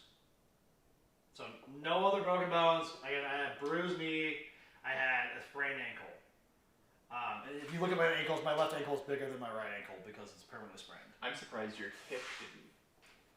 Well, and this I feel like that would fuck your. I definitely attribute my survival on this one and my recovery to like I ride bicycles. Like honestly, without that, I wouldn't be here with at least with legs. So, but when I stopped rolling and I'm looking through there, I remember like the whole thing. What? Flesh legs. Yeah. You have robot legs. So I remember like looking through and like watching my like feet just kind of doing the thing, and I was like, this is gonna hurt. Like you don't feel at that point because your body goes into shock, that kind of shit. But like I'm like, this is I'm not. surprised you remember it. Yep, I remember the whole thing. Because, I mean, that's a lot of people don't. Shit, right? Yeah. Like, how do you? So I land and I finish rolling and I'm on my right side. I'm glad there was cell phone reception. So how did you? Well, there wasn't. Right. So, but we're close to the gas station. So here's where. That's a problem in this area too. Is there's just not. Yeah. And I think it's hard. Like people don't. For the viewer, there's one viewer. Well, that's also not accurate, by the way. Okay. Like it that's depends a on big the deal. accurate. That's a big deal in this area. Is like there's just not cell phone reception everywhere, and I don't think people understand what that means. Like if stuff happens to you, you're So I'm lucky that we're close enough to like the gas station, but like so I remember like I rolled on my side, I stopped on my right side, and I roll over, looking at the sky, and I go, all right, that hurt. I know that it hurt. It doesn't hurt now, but I know that it hurt. Yeah. So like I was like, let me see if I can move my toes. So I move my toes. I'm like, all right, Yeah. I'm not paralyzed. We're Gucci at this point in time, so I think. So I'm like, all right, now I'm gonna move the rest of my legs, and it felt like I had another set of knees, like because it broke. They broke right above the knees. Oh, weird. So like it was like, ooh, that's weird. So my left leg was more fun than my right leg. I got my right leg to like sit straight as best I could. Both legs broke. Yeah, both femurs. Left leg, I struggled, but I got it as straight as I could, like to get it like because I know that I needed to get straight for the arteries to go through there. Yeah. So like I'm like I know that, do this thing. And at that point, like Eric was like pretty close behind me, but he was like flipping shit. He was fucking freaking out. And then like my dad's buddy had rolled up and he's like, do you like need me to call an ambulance? I was like, yeah, I'm pretty sure I broke my legs. Do this. He's like, well, you're kind of like in the middle of the trail. Can I go ride your stuff? It's just sitting over there running. It's doing its thing. Like, I had bent the frame on it, but like it was a thing. So how did you? So this is So he goes, gets on my sled, rides to the gas station, which I can see. Oh, so it's like, not that far. Yeah, we're close. Okay. Rides, comes back, and he's like, okay, I called the ambulance, but no wonder you fucking broke your legs. This thing is fast as fuck. Like, he's like, this shit is wild. So did you see that jump? You went so far. Yeah, I was like, okay, shut the fuck up. Your body rolled. Yeah, it was football field. Airtime rolling was that long. Too bad. So search and rescues at a little like it's a town, but like a village kind of scenario, like just to the east of where we are. Were you in Wyoming? Just east of Saratoga, Wyoming. Oh, so you were out there. Yeah. So they come up. They don't know how to use the leg splints, so I had to like. What kind of? Well, they're in that area of the, you know. It's like volunteer. Yeah, so they don't really know that, like, so like they get it on there and like they know how to do that, but I'm like, no, like you have to really like crank that, like, to straighten your leg. You have to like push up. So I'm helping them push this shit to straighten my leg. They just don't know. And so then, you know, the ambulance comes in, wait from when we called the ambulance to when they came was an hour. Because they came from Rawlings, Wyoming, which is about an hour away. Yeah. So the ambulance gets there, and I have Wyoming experience. is the least populated state. Exactly. So So this is part of my favorite part of this. If there is, it's a little warm. But I get an experienced ambulance driver who's been, you know, that's where he lives, that's where he's been.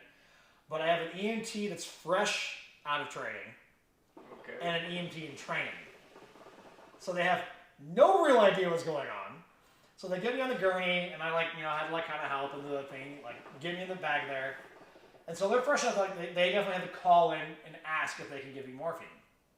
They had to call in. Yeah, so they call in, and I hear. Is that a normal? I think they call in saying we're going to do this, but they asked, record can it. I do this?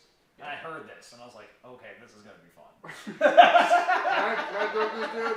Well, you're getting morphine. It's gonna be fun. Well, so like I also learned that I'm kind of, my body's very much like, it doesn't accept a lot of things. That's why it takes a lot to get me drunk. Like, painkillers don't work. Like, morphine, like, didn't really work either for me. Like, Okay. it like helped for like a little while, but like not what it's supposed to do. Pretty quick. So they give me the shot of morphine as we're, you know, trolling down there. The EMT in training is trying to draw blood out of my hand, which obviously is not the thing. My body's sending blood to the legs. Right. That's what it's doing to try to, like, you know, we need to repair this kind of scenario. So like they struggle the entire time, doesn't get any blood in my hand. But about a half an hour, 40 minutes into the ride, and they're like, when they gave me the morphine, they're like, you can have another one if you want before we get there. You just tell us what it is. So I'm like, I feel like either the morphine and the shot kind of wearing out because I'm talking normal again. And that was kind of like, oh, I'm talking normal. This is a problem. Yeah. So now I'm like, hey, like, why don't you give me that shot of morphine? I'm coming out of shock. And they're like, huh? And I'm like, I'm coming out of shock. Give me the shot of morphine so I don't. The pain is coming. Yeah, Shoot me up. It's kind of a scenario. I know it's coming. Like, I can have another one. Heroin. Let me have it. Feed me some more. So and they're like, what? I was like, just give me the other shot of morphine. Like, that was just kind of how it was. So I get into Rawlings, and that's when the shock is fully worn off. Morphine's kind of not doing. Is there even a hospital there? Yeah. So it's a very popular hospital for med students to get their residency. Oh, that's good for you to be there. Because Because there are a lot of people. Yeah. Then. So there's, I wouldn't say like a lot, but there's people. For Wyoming, there are Yeah. a lot of people. That's like probably 50% of their doctors. But yeah, so it's all like med students and things like that trying to get like into that scenario. So they know what they're doing, but like they have no experience with any of it because they don't have a lot of problems out there. So they have like a guy that's probably like 60-ish. That's like the main doctor, and the secondary doctor is like probably 45. I'm the only ER patient in Rawlings, Wyoming at this point in time. There's So nobody else in here. all the students are all everybody's over in there. It's like flies on Yeah. shit. Basically, like So I'm sitting there and like made their residency kind of so thing. so they couldn't draw my blood in the ambulance. The doctor's like, you know, roughly 45. He's doing it, and he's like, we're talking, we're just like, you know, bantering back and forth or whatever. And in the ambulance, the gurney wasn't wide enough for me, so I had to hold my arms up for a whole hour. So I'm just sitting there like, you know, fucking Mr. Roboto, but only one direction. Like, but Broken legs. so pizza one of the strength. med students is trying to take my blood pressure while he's drawing blood, and I crack the you joke. holding your arms So up I'm is holding probably my going arms to impact your blood pressure. So I'm like, hey, like, I've been holding my arms up for like an hour now, hour plus. Like, could you just like hold my hand because there's not enough to do with it? And I do this fucking gesture, and she's like, what? And like because she doesn't like understand like that I can still be like me and still be like fully functioning like in the brain. And she just like freaks out. She's like, my legs are I broken. made a masturbation joke to this fucking 22-year-old girl that had no idea what was going the fuck on. My legs are broken. Yeah. I'm stupid. Yeah. And so she runs out of the room. just drops the shit, Know what to just do. runs out of the shit, like, just totally freaking the fuck out. The zombies. The doctor starts laughing his fucking ass off. There's blood flying. This is like the 60-year-old guy? everywhere. No, the 45-year-old guy. He's laughing because he thinks it's hilarious. There's blood just going everywhere. All this shit. Just blood everywhere. We're just giggling at this point. I'm broken, but I'm not gonna make a joke. Dead. Yeah. So I'm making a joke. I'm doing the thing. I go through they're worried about my back and my neck and all that kind of that kind of shit. So I go through MRIs and X-rays and all those just tons of shit there.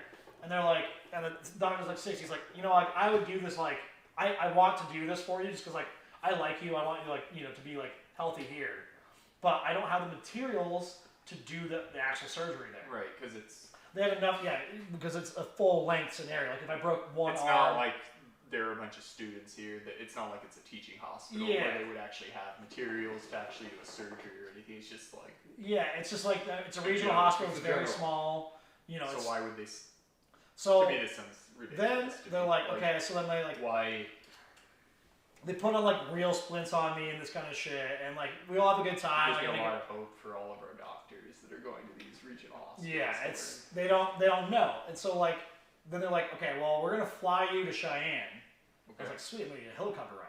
No. Fight for life. So I was like, Shitty little this post. one- so I got a fucking You're bleeding airplane. out It was the- $20,000 for a private jet, basically. To fucking. Did you have to pay for that? Oh yeah. Oh, yeah. Yeah. I'll explain Our that health later. insurance. Yeah. Well, there's more to that story too. But so I get in the ambulance, and in Rawlins, Wyoming, in January, Yeah. it's fucking cold. So I'm in a fucking gown. Of course, Eric Dick- had come with me, but I'm in Dick a gown. doesn't do an ambulance. He does a private jet to the hospital. Well, they were worried about, I think it's Campos disease or compost disease or whatever, where your artery twists. Too good for the ambulance. So they want me to get there because I could lose my legs because of that kind of scenario. They get there quick. So I'm in my just my gown, butt ass naked in this fucking gown, and they had to wheel me across the parking lot to the ambulance because there's To no a private jet. well no so I wheel into the ambulance, get in the ambulance, and it's -10. I'm just imagining it's like, what? Yeah, it's -10 Why were degrees you outside. out there anyway? Wait. I feel like that's important. Why were you sledding? It's -10. It wasn't in snowy range. Rawlings is much colder because it's weather is garbage. So it's negative, and I've gone sledding in -30 degrees. That's not a problem. I've done it. Yeah. But so I get wheeled out there. I'm like, this is It fucking seems cold. like But at the airport at Rawlins, it was a longer distance. So they put the flight crew in the ambulance or whatever, and roll me out there, and we just talk and chat or whatever. And I had fucking 8 people in my flight crew for me. That's fully stable at this point, but needs to go somewhere. So So then how I'm much, just out of curiosity, so an ambulance is what, $6,000 or something? it was $14,000 for the initial ambulance ride. So yeah, so $14,000. So what does a private ambulance jet cost? So the jet that was almost $20K. I feel like people should just take private jets instead of ambulance. So Like, I mean, at it was a least you get the medical. jet, It was a like, medical scenario. That was what it is. for $20K. If it's $6K more, would it? Yeah, I agree. Might as well just That's take the fine. private jet. So the jet Maybe ride a was Harrier. 20 minutes, and apparently I made all the flight crew also like me. yeah, you probably made their Oh yeah, so careers. to the point when we got to Cheyenne, the airport How often Cheyenne, does this happen in Wyoming? This probably made the news. and it may have, I have no idea to be perfectly honest. But the flight crew rode with me in the ambulance from the airport in Cheyenne to the hospital, which is 5 miles. They actually rode with me because they wanted to talk to my mom and shit like that when I got there. Yeah, And that was then- their thing for them. Yeah, so then I went through several more MRIs and bullshit because they we're worried about your neck and shit. I'm good from here. I have It's all of that Rack up the bills. kinda. So then Let's scan him again. so I did all that, then Sounds they put gross. metal in my legs, and then I was walking within 6 weeks. And then So- I had 100% bone strength within 12. Which normally is 9 to 12 months. So you have titanium joining your femur together. Yeah, so there's pins. You can kind of see like the scar right here. So there's a pin here, and then I don't know if you can see you can see there's a pin there. So when you fly, do you have to? It actually doesn't show up on most of the stuff. The only time that it ever like sets metal detectors off. Well, not the metal, but what about the scan? It doesn't actually. It doesn't set it off. I don't know why. So what if people? I mean, how does that work with? Well, it has to show up, right? I think they had the sensitivity turned down enough that it doesn't, which makes no sense to me. But like, what if I had a titanium firearm? But so no, it's not the titanium. It's the distance under your skin because your skin is a radiation barrier, anyways. What if I had a flesh-covered firearm, titanium firearm? I mean, it would look kind of weird because it'd be like a bump in that, like. Well, no, not in my leg. That's what I mean. Like, if it was on the outside, like it would be a bump in that. How deep in, like from skin to? So it's like within the muscle scenario. But again, your skin's a radiation barrier to begin with. So those machines, they're designed to once they have like the actual radiation barrier, that's where they stop. So in airports, I have no problem. The only time I have a problem is when I go into a courthouse. Do you have concerns? Yeah. Do you have concerns that like you're gonna meet somebody from Wyoming and it's gonna trigger these flashbacks of them like putting these femur things in you, these titanium femurs, and then like spikes are gonna shoot out of your knees? I have no worries whatsoever. Like I had talked to the doctor several times from that. Like I spent. How can you? Well, not the doctors that you worked with. I mean the ones you don't remember. I had met all of them before they. Yeah, that you remember. Yeah, I met the anesthesiologist. Yeah, that you remember. No, I remember everything until they put me under during it. That's how blackouts work, though. I'm just curious, like, are you concerned that if you meet somebody, it's gonna trigger something and you're gonna have like spikes shoot out of you? I'm not worried about. I want them out at some point. No, I can see it. You go for a ski trip. You're just doing whatever. Because you don't remember, like, if you black out, you won't remember. Yeah, but creepy Russian dude comes out behind a tree. That's what I'm getting says at. some trigger word, and you turn into like this fucking monster. Is that what you're saying? Well, no. What I'm wondering is like when you black out, you actually black out. You don't remember. So you're saying like, yeah, I remember everybody I met. Like, of course you remember everybody you met that you remember. Well, so that's true. Out, there was a person in there that I didn't know. That's a possibility. Well, no, but we're talking about like Cheyenne, Wyoming, where there's like nobody anyway. So everyone was in the fucking shit all the time. But you wouldn't remember. But to answer your question, I don't think he's worried about meeting somebody and spikes shooting out. Yeah, I'm not worried about. I've seen the X-rays of them. Like I know how they look. Yeah. That kind of shit. So. Like, yeah, but you also just said that when I go through airport security, the shit doesn't show up. So what else is in there? Like again, that's because of the adamantium. Like I'm waiting for those machines. They're not actually like that, because they don't put out enough radiation to go beyond your skin. So again, when you said like a flesh covered firearm, you could, except for that you have this huge like lump on your leg. Well, no, what I'm saying is like a flesh fired cover arm that I'm like sticking under my beer gut. But I'm like, yeah, you could actually get away with that. Yeah. If you put it under, if you just put it under a beer. So gut. I could like cut somebody. This is why if you get into the logistics of this situation, and wrap your gut around. I just know that I spent $150,000 on making my legs. I'm getting daggers that shoot out of your knees. That sounds like a really bad investment. I would probably put them in like my hand. Right. Just like maim people instead. I mean, it's a thing. Yeah. No one would expect it. It also seems like a lot of work to me. Like the method you went through to get those daggers in. Yeah, your knees. almost dying. Yeah. You went sledding in -10-degree weather. You had to get like the private jet. Like, why wouldn't you just check yourself in? Well, what's crazy about this, my legs prior to breaking them, my right leg was about 3 millimeters shorter than my left leg, so I always walked kind of weird. Does it feel? I'm assuming it's noticeable because for 30 years you for 26 years you walked. You kind of have to learn to walk again, anyways, because you don't walk for 6 weeks. Fair. So you don't really notice that, and the thing is, the thing is, the way that it broke, my right leg was Did actually that supposed cause to be. back problems for you? So it probably would have, but what happened was, so my right leg was actually supposed to be almost 7 millimeters shorter than my left leg. So it's gonna be even worse. But then my leg was all and then so like if you look at the pins in my right leg, they're bent out. So they gave you a left leg. Yeah. So what happened was is now I'm actually the correct height. Because they did a shit job. No, it's just because my body decided it was gonna spread it out. So it actually evened itself out in this. So like the pins on this leg are straight, and these ones were straight until it healed. It still sounds like they did a shit job. No. That's what it is. They were like very surprised. They're The like, human body's super weird. They're like, yeah. It sounds to me like, yeah, your body did a good job. Well, That's like the cover for like, we actually did a shit job and didn't measure your leg length right and like. So the reality is that would be okay, except for they're straight now, and they were shorter prior. It was a problem. So now they're actually the same length.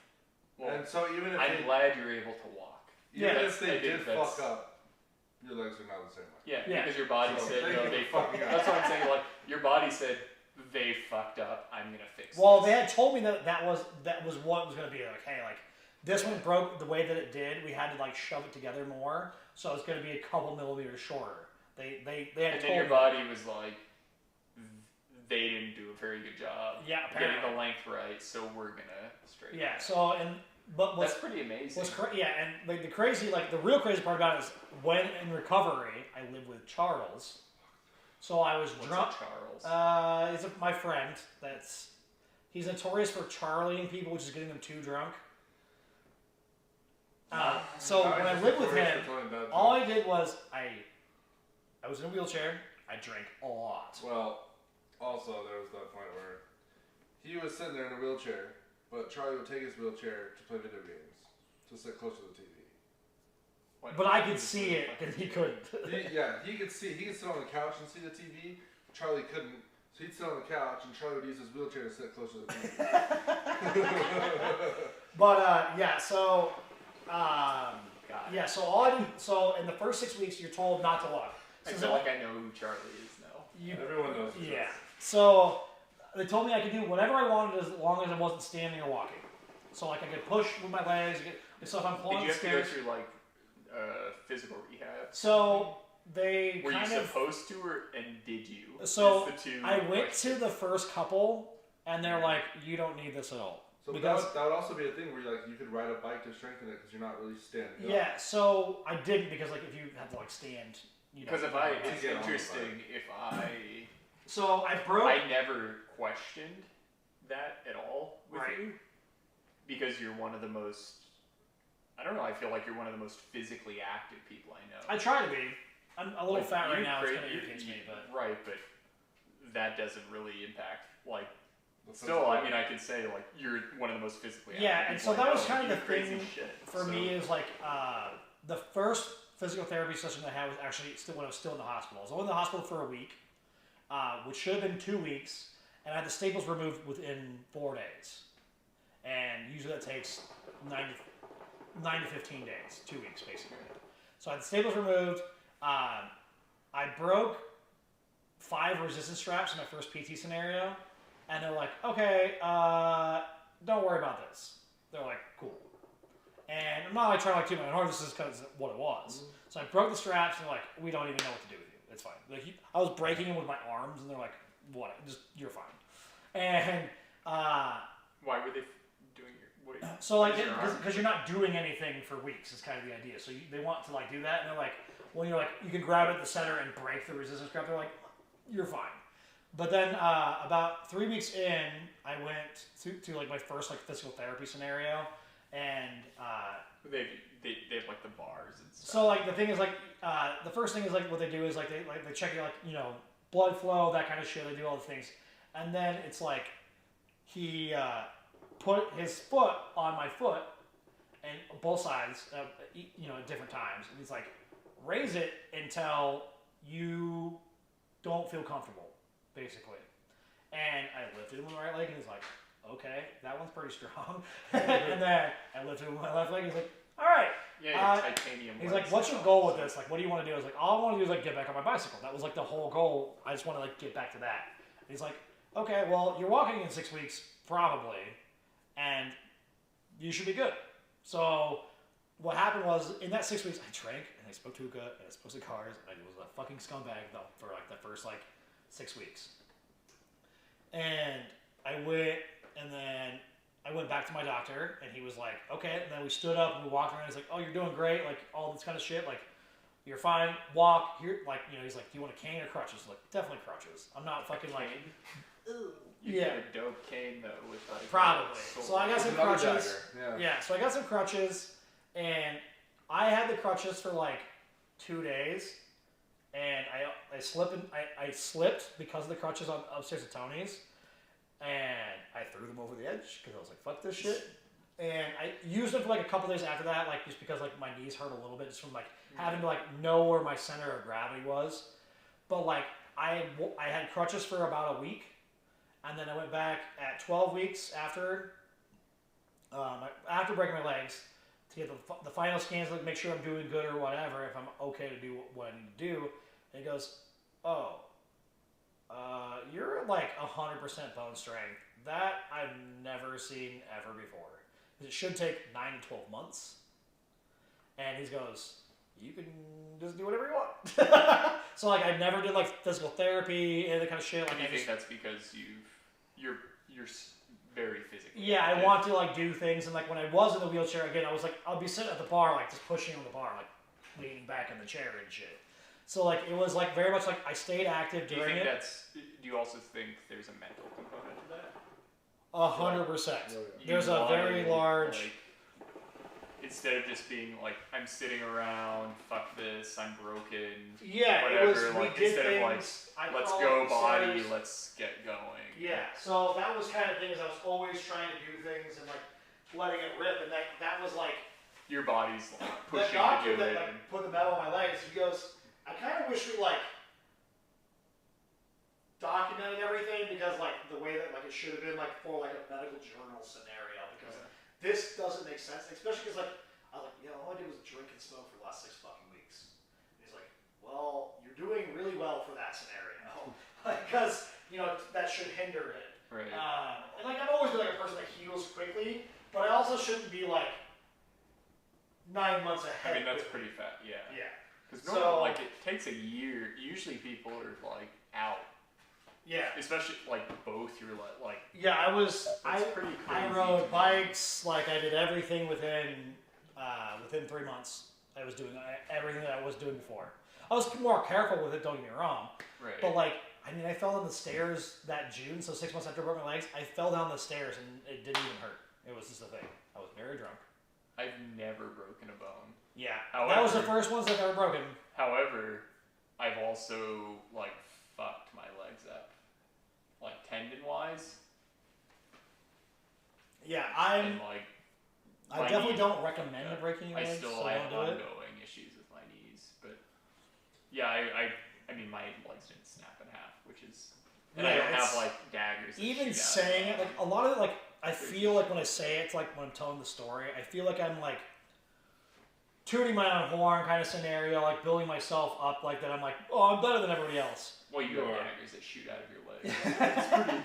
You have So, like, titanium You're a legs. secret If Russian I hit, weapon. yeah, like if somebody hits So- if somebody hits me in the legs with a baseball bat, my leg snaps in half. If somebody hits you in the legs with a baseball bat, They're the, like ba- the baseball bat. So like snaps in even half. like so you're again, like it's, Chuck Norris. it's 7.5 years ago, and I always feel like whenever I tell this story, because it happens, it comes across like again like my friends. I've known you for a few years now, but you didn't know that.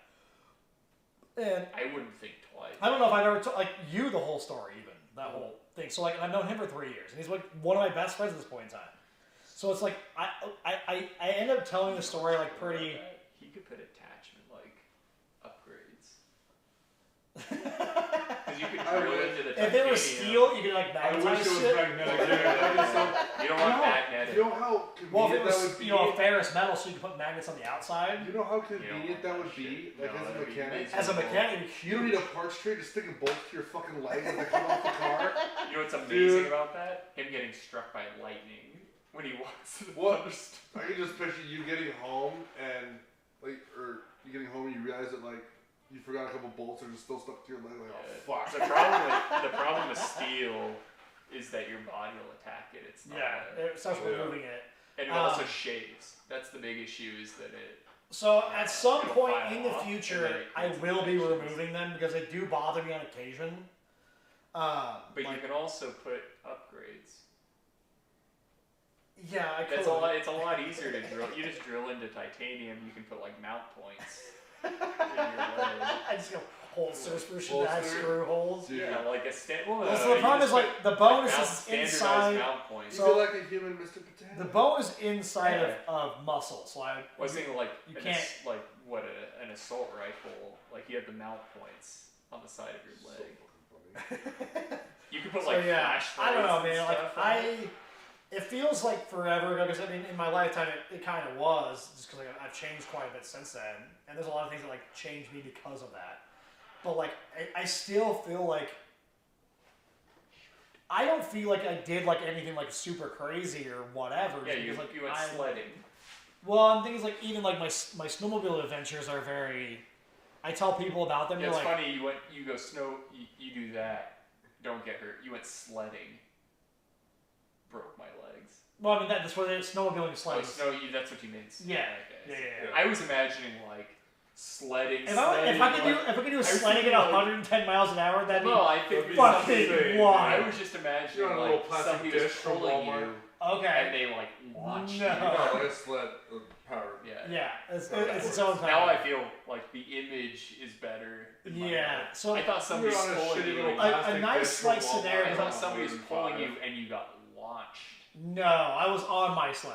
Like I was on my snowmobile. Like that's was way less cool than what I was imagining. I was thinking you were.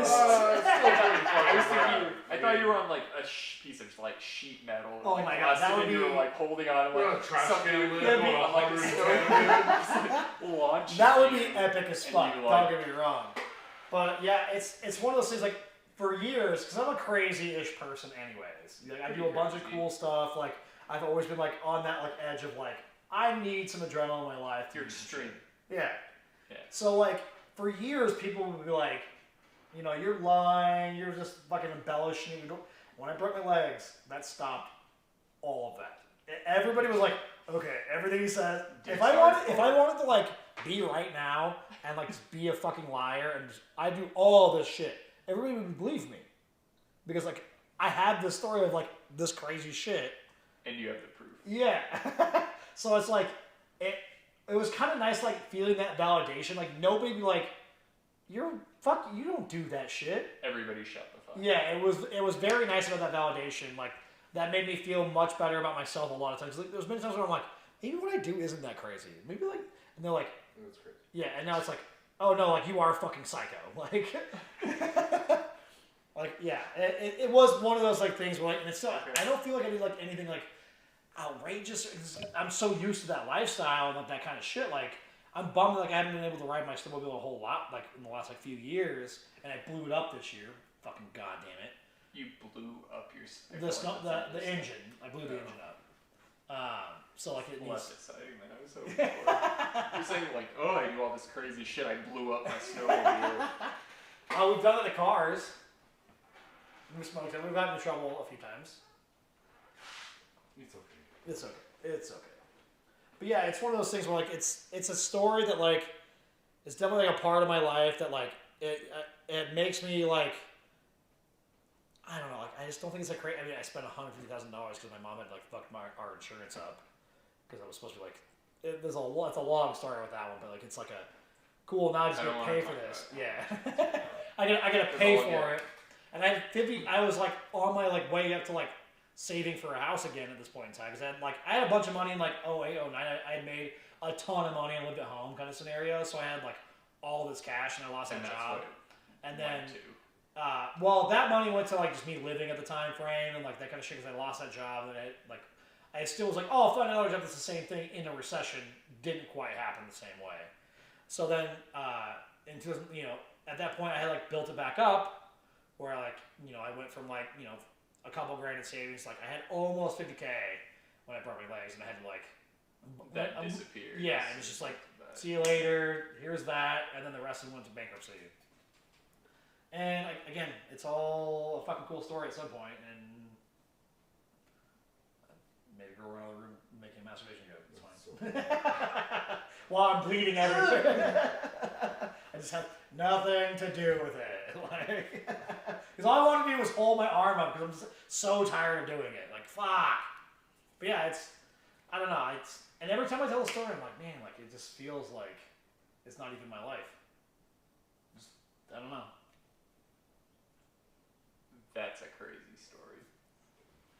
I still can't believe that residents go to the middle of nowhere to learn how to be surgeons and doctors. Well, where there's nothing happening. That's the craziest thing you got out of the story. There's a lot of shit that's... That's nuts, but what I can't fucking believe... I'm thinking about it, like, those are the people that are treating you. They go all over the country. Those are the people that are treating you in the place where they're supposed to be getting a ton of experience, but they went to the place that has, like, nothing. Well, they just can't get, like, especially in this area, it's hard to get into these other ones that are around because there's so many people trying to be in them. No, I understand that, but so... Normally, you would go on a wait list until you get like access to proper like experience. So that's the concern. Like, and the thing is, but they can also go to like these smaller hospitals after they've been here and they experience some things. Cause it's not like a You'll still learn things. Yeah, again, I was one of those people like they're like this was a trauma scenario and this guy's not traumatic at all kind of thing, which is not a normal thing they would learn anyway. That's fair. Like, so what's reasonable for that area? Yeah, so it's like, and I guess that's true. Like when you, I'm not a doctor, but I would assume like it's the same as any job. Like you apply to the job and you say like this is my experience or whatever. Like you would just say like I don't have experience in this, this, and this. Is that acceptable for the type of? Well, there's also plenty of worse hospitals because like there's my brother lives out in Sterling. And he just bought a house in Wiggins, but he's out there, and his wife is a nurse, and she got a job in Rush, is where she's at. But the hospital, the general hospital out in Sterling, anything bigger than a paper cut, they can't handle it. Yeah. So what do you need? Like, but realistically, what do you need out there too? Like, how often? And that's kind of the thing. Is like they can go to those hospitals and still have a job. They can work out. They can have a career there perfectly fine. You learn the general medicine because people come in for small shit. And also don't get me wrong. There's a ton people of still get sick. They can't like. Well, there's also like a lot of ODs and shit out there, so they get to see that side of it. Yeah, fair. It's like a big old meth city.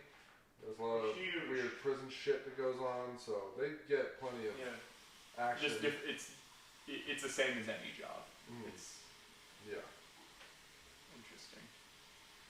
But yeah, it's a fucking crazy story. I've never broken a bone, torn a ligament, nothing. Well, I also played the most non-contact sport you can play. What'd you play? I swam. What? You swam. Oh, you swam? Yeah. Yeah, you do water You're not even touching the ground. Like you didn't do the water most polo. low impact vehicle. You did. I did water polo for fun with my friends, and that got really aggressive. Water polo is really aggressive. I think people underestimate. That's why I love it because I can tread water like a motherfucker, and I'm gigantic. In my high school, that was like the main sport. Yeah. Well, so it was I went to Loveland High, and the period where I went, because Loveland High used to have a pool, but the design of the pool was the pump room was under the pool, and that was pretty common. Just like save space, you just put it under the pool, and there's like a basement. Sounds like you have to reinforce the shit out of the. No, they don't. That's why the pool eventually ended up cracking, and that was the problem. So it just seems like whether they should and what they do is the. Yeah, and that was just how they were designed back there. It saved space. It just cracked and then kept it out of view. And then it broke the. Yeah, so you can't. It wouldn't hold water. It would just float. So they just had to drain it and shut it down. They couldn't afford to fix it because the only way to fix that kind of damage is to rebuild. Right. So eventually, my senior year, we worked on it for all 4 years I was there. My senior year, we finally got the pool rebuilt and open, so I could swim in my own fucking pool. For senior year, like we had a swim team that had to practice at a different high school, so we didn't have our own fucking pool. And then, Well, even still, Loveland High having its own pool is weird for high schools in Colorado. They don't have high schools. Most of them don't have pools. they're all trying now. Everyone's trying to get their own pool. Like Mountain View's got the best pool. It's That's a actually gigantic fucking pool. that's actually a really.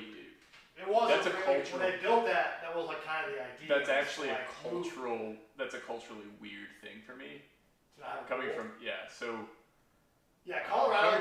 Coming really from Southern doesn't. California, it's actually a noticeable thing that it's something Amanda and I notice where. For us, most houses have a pool. Mm-hmm. That's like a thing, and it's not like an expensive. I mean, most houses in Southern California are insanely expensive, but A lot did. most houses have a pool. Even like what you would consider like a lower, like I grew up. Just like a general middle class. I grew up in a townhouse, like an apartment, like a condo. We had a pool like right there. Like everywhere I went, there was a pool. There's always a pool. Like every high school had a pool. Like like I was saying, water polo it wasn't football. Water polo was the sport. That's like the like jocks or whatever. It's definitely a Western It was thing. like water polo was the thing, and it's weird here for us because we're used. I mean, we're not really used to it anymore. But when we initially moved here, like 10 years ago, that was a thing. It was weird. Like, where are all the pools? Like now we have to go. Well, we go and like. I'll be honest. Like the rec centers here are amazing. The pools are really nice. They're nicer than any of the rec center pools we had there, but it's just different. Like casually speaking, like we're gonna go over to our friend's house and like we'll go to their pool. We're gonna hang out in their pool or whatever. That was like the common thing. Like on Saturday we're gonna go over to our buddy's house and go to the pool and hang out. Here that's not the thing. You do different stuff. Well, yeah, like so in Thompson School District where Loveland High is, there's Loveland High, there's Thompson Valley, Mountain View, and Berthoud High School are all part of that district. Berthoud High School I think is the only one that's still trying to go for a pool, but originally Loveland High had the pool. It's the older one. And that's why it broke down. Mountain View got their great pool. Thompson Valley has a shitty little pool. Is that because of the temp? Like there just aren't. It's too expensive to heat it, or like what's? I'm just curious. Like, is it a cultural So in Loveland, thing, like they only have one football field for all the high schools. They all play at Thompson Valley. Thompson Valley's got the football I field. remember that. So like, it's not quite like the same. Where like, and like, Loveland High's got like kind of like practice just like they don't like do shit. They built like concrete bleachers so that you can have games there. There's people. Well, I'm just curious. Like, so in Fort Collins, for example, like why don't more people have pools? I guess is my question. Why aren't there more pools in northern Colorado? In-ground pools. I think it has to do like with, again, most places have basements, Right. so they're worried about that kind of shit. But it also like But it wasn't until like the past like 20 years. What does a basement have to? We had basements too. Yeah, but it's not quite this like it's so there's also like the temperatures aren't quite the same. So like we also have a lot of freezing temperatures Yeah. here. Whereas in like Southern California you don't have that at all. Right, but under a certain like a pool's not going to freeze all the way. It's going to go down 12 inches. Yeah, but you max. freeze all the other shit Well, yeah, to go along with the the pumps. pool won't, but But the plumbing pumps are will. lower. They'll still freeze. Yeah, because they're outside of the water. They'll freeze. They're not submerged. It's the plumbing that's the problem because you've Yeah. got a little 2-inch pipe. Those will freeze even if they're underground. Plus, the temperature's It's fairly definitely moderate not here going to, comparatively. Also, is kind of the thing.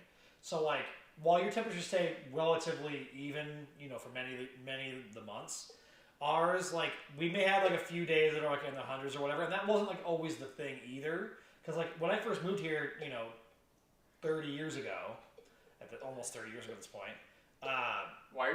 Our temperatures never peaked over like 90 degrees. Yes. I even remember when we moved here, the winters were way worse than they are now.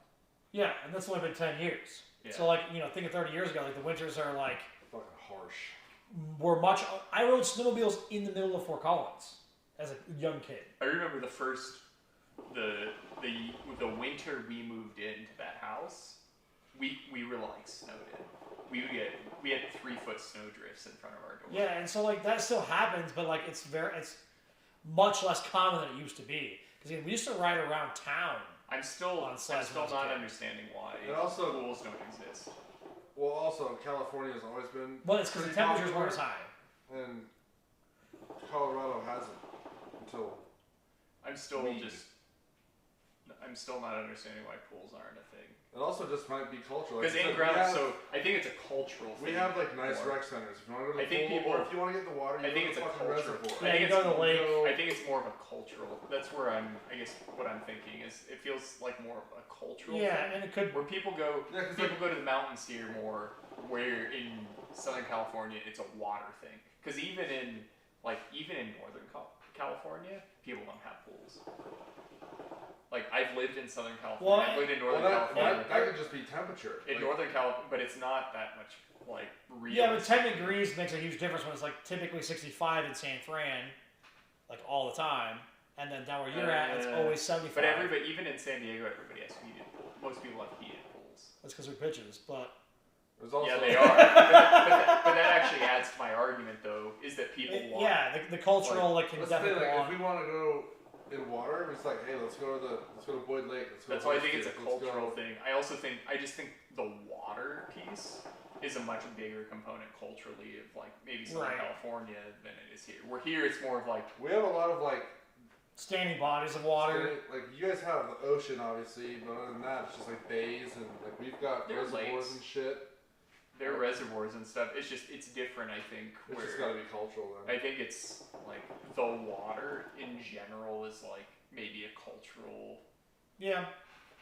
Thing. Where here it's more of like the mountains, like there, like the hiking. Like I used to do that because I grew up inland.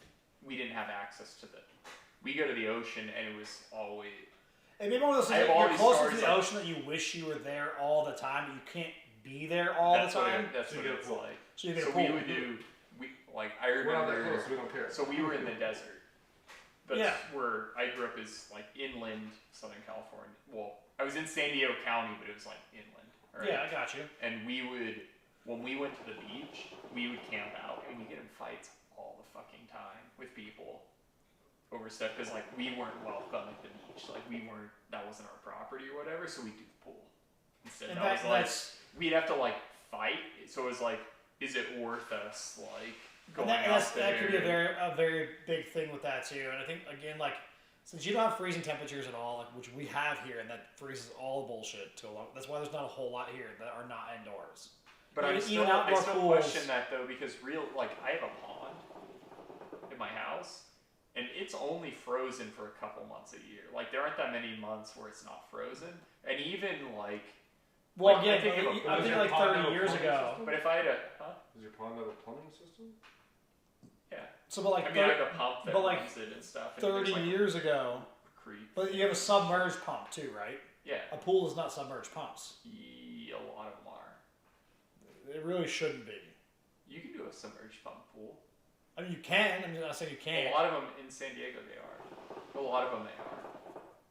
But like, it's one of those things. Like, again, if you 20, 30 years ago, when like the winters were like. I mean, it's not. I guess what I'm getting at is that it's not like. I guess that's true. So old pools used to have that. It's dangerous to have them though because you can get sucked in and you can drown. It's a drowning hazard, right? Yeah. You can still have them safely though. In San Diego, there were a bunch of issues where like with old pools, people's hair would get pulled into the pump and it would grab them and they drown. Yeah, so like. But you can have. So there was a change where they're at surface. They're skimmer pumps, right, with the filter. Yeah. But I think a lot of it's because like you pretty much like with pools here, you pretty much drain them winter. You fill them for like which spring. Is weird to me, anyways. I don't know. Yeah, why. Again, there's also it seems counter. Because they don't freeze solid, they're not going to impact. Well, the top does, and like it does break all the plastics and all that shit that was like going along with that. You mean this? But that's the thing, though, is that you don't have. Our ground is also not very dense here. Is kind of. I also think there's also like people here also prefer a hot tub over a pool if you're not own something. But even even hot tubs, I don't see wearing the hot tubs. Well, you gotta remember like 20 years ago. Ground hot tubs. What I'm talking about is like an in-ground. Yeah. In-ground pools, so in-ground 20 years ago, you remember too, like this wasn't like a very like 20, 30 years There's ago. nobody here. Yeah, so like when I first moved here, I remember grocery stores weren't even open on Sundays. The fucking we were money looking, has come here a lot heavier, and like So California California's always went through been that. popular. They went we through were that. looking Like, so we were looking at population growth in the past 10 years. So since we've moved here, the population has doubled. Yeah. In Fort Collins, it was under 100,000 people. and when we moved here. that's what's made it expensive now. It's 175,000 people now. So it's one of those Not things. including the university, right? When I Which first is moved another here, it was like 25,000 $60K people. in like 1991. Yeah. So like money wasn't here then either. We're like, all that costs money to have at some point. But even I don't know that I'll buy into that though, because even in El Cajon, which is where I'm from, there were pools there and there were no people there. Even the town now is still 100,000 people. Yeah, but they're not far out of like ranges where there is a lot of people. But it's not a wealthy town. I mean that's fair. I mean that's fair. So that's it's fair just, assessment. I mean, I would argue like it's similar to like. I would But compare, again, you're so I would compare El Cajon and San Diego to like Fort Collins and Denver. Like that's kind of. we have more money here. Is kind of the thing. That's part of the problem. Like per capita, we have way more money here currently Right. Compared to what? compared to Denver. Housing prices are roughly the same while having less people. But what I'm getting at is like in El Cajon there were still pools. So It also could be a very much like. I agree with Travis. I think it's a cultural thing. Like water in general is just a more of a thing. for San Diego. It's a bigger deal. Yeah. Like Southern California, You want water's the thing. Not yet. Keep talking. See, we're used to I'm on like my being like that. I'm on my soapbox, so. Yeah, we kind of I just miss it. That was like one of the things. Where I think a lot of the people like again here agree like on over that. time have like they've spent their money on like let's go do mountain things or That's what I think. outdoors It's things. different. It's just different. There's different stuff for us to do here, and if I want to go to the pool, You'll go to. I'll go to a rec center because I don't want to 'Cause maintain you don't, a fucking like- pool. I don't want to pay for it. Like how often? So for me, Well, growing I up, prefer the river or the lake or whatever. Anyway, So for me, it was like. yeah, I'd rather tube in a fucking river than Right. a pool. So for me, that was the thing growing up. Is like we would go, actually, like every day. Like you get home from school, you go in the pool. Like yeah. literally every See, day. it used to be like every day for me was like get in the river. We'd go in the pool. And, like what sucks right now is like the fire's like at the top of the river. Yeah. Because Like- we're like, but that's the thing that like that's just what we would do. Mhm. There weren't rivers because we're in a desert. Yeah. So you go like, let's go in the pool. Well, It's- do you it's know how the water 100 system works here? It's 110 degrees out. We're gonna You- go in the pool. We don't have AC. Like, let's go in the pool. Yeah, the pool was cheaper probably than AC at that point in time when you think about Oh, that. absolutely. Like the money scenario. It's just, I do agree. I think it was a cultural thing. So like, do you know how the water system works here on Eastern Slope? How all Generally, or within like Fort Collins. all of it, all of the Eastern Slope is based on the same water stuff. Not at like Okay, a so, macro level. So we actually live in a semi-arid desert also here. Well, we're high desert. But the way that our water system works is the reason why the Colorado River is fucked is because we made it fucked. It used to be a warm, murky,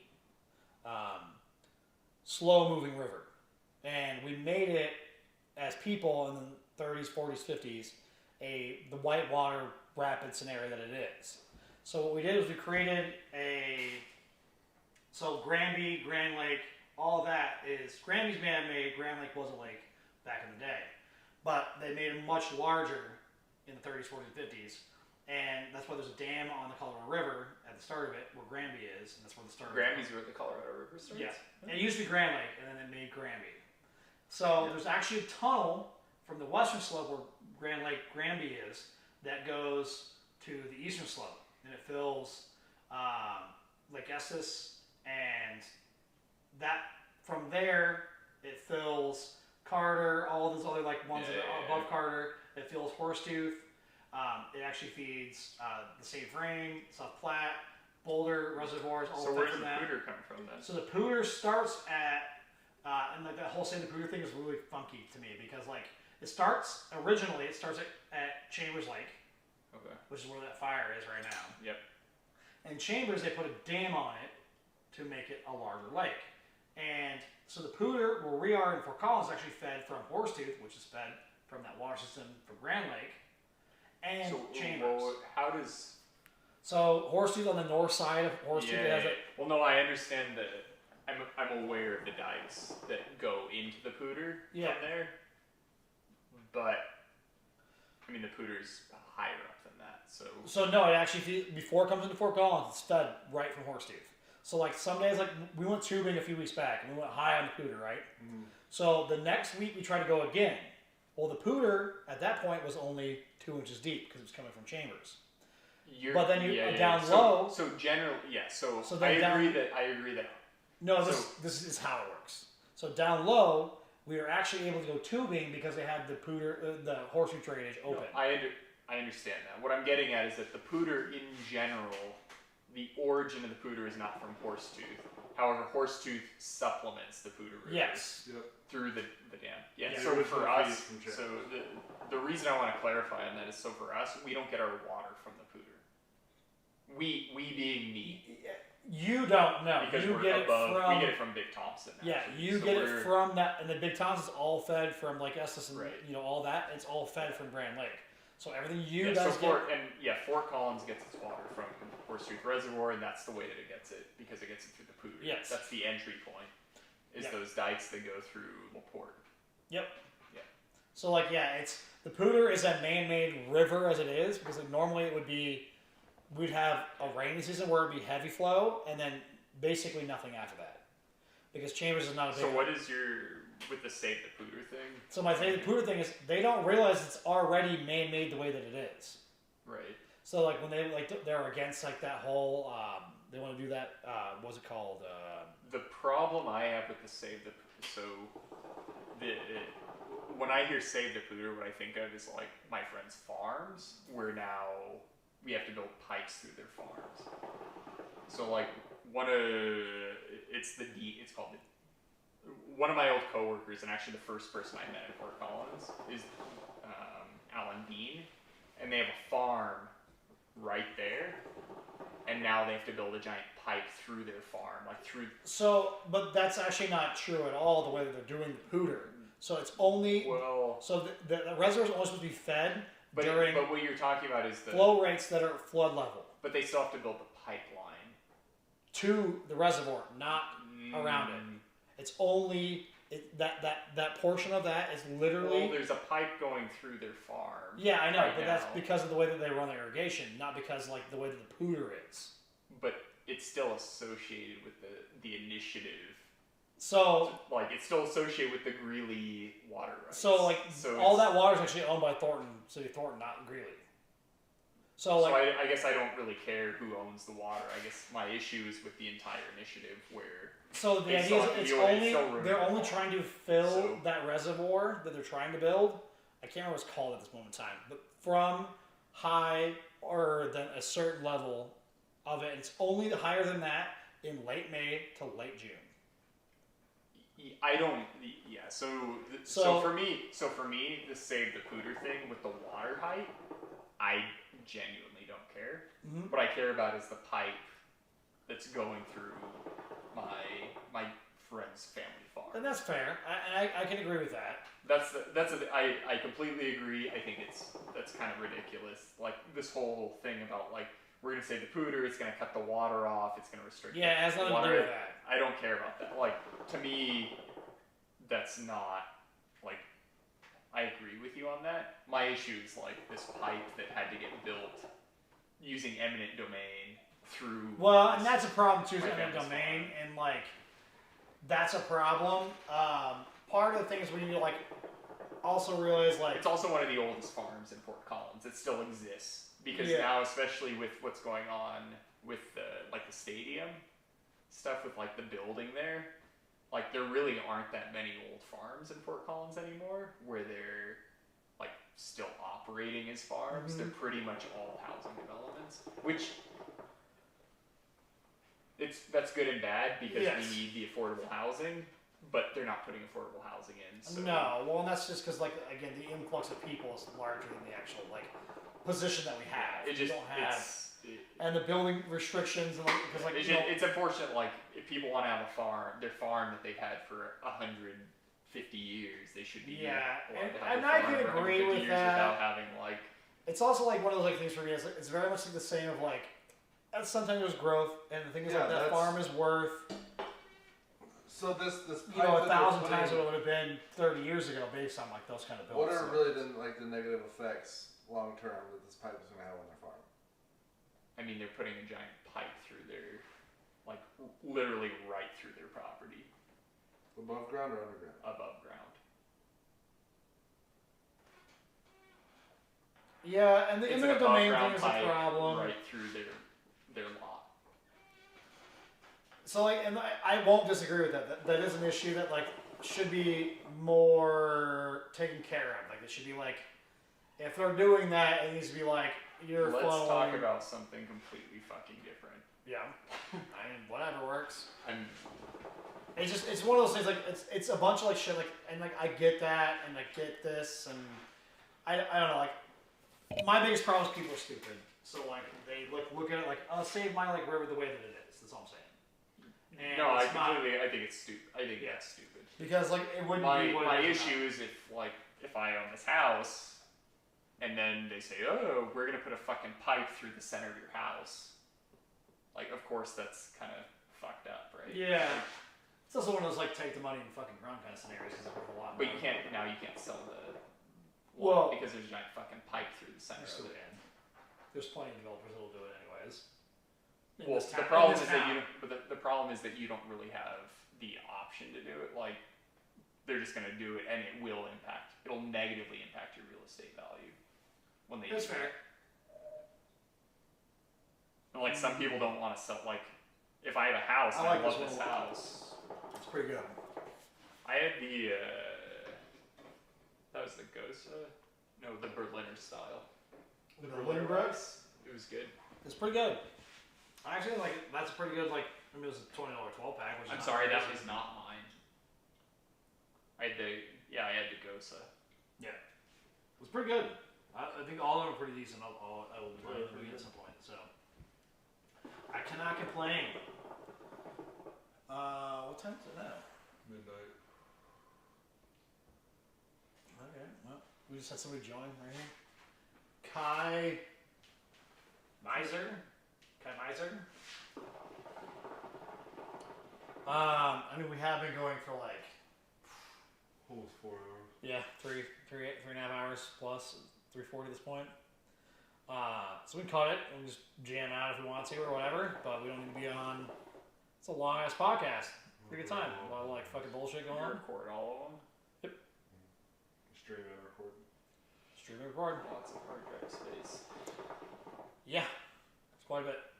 Yeah, they're about 3 hours is about 10 gigs for the 1080p. That's not too bad. It's 1080p 500 or 5,000 kilobytes per second. So, what episode are you on? 32. How many have you recorded? I've recorded about 10 of them. I've downloaded some other ones from. So we are still about 15 podcasts away from having more space than Call of Duty.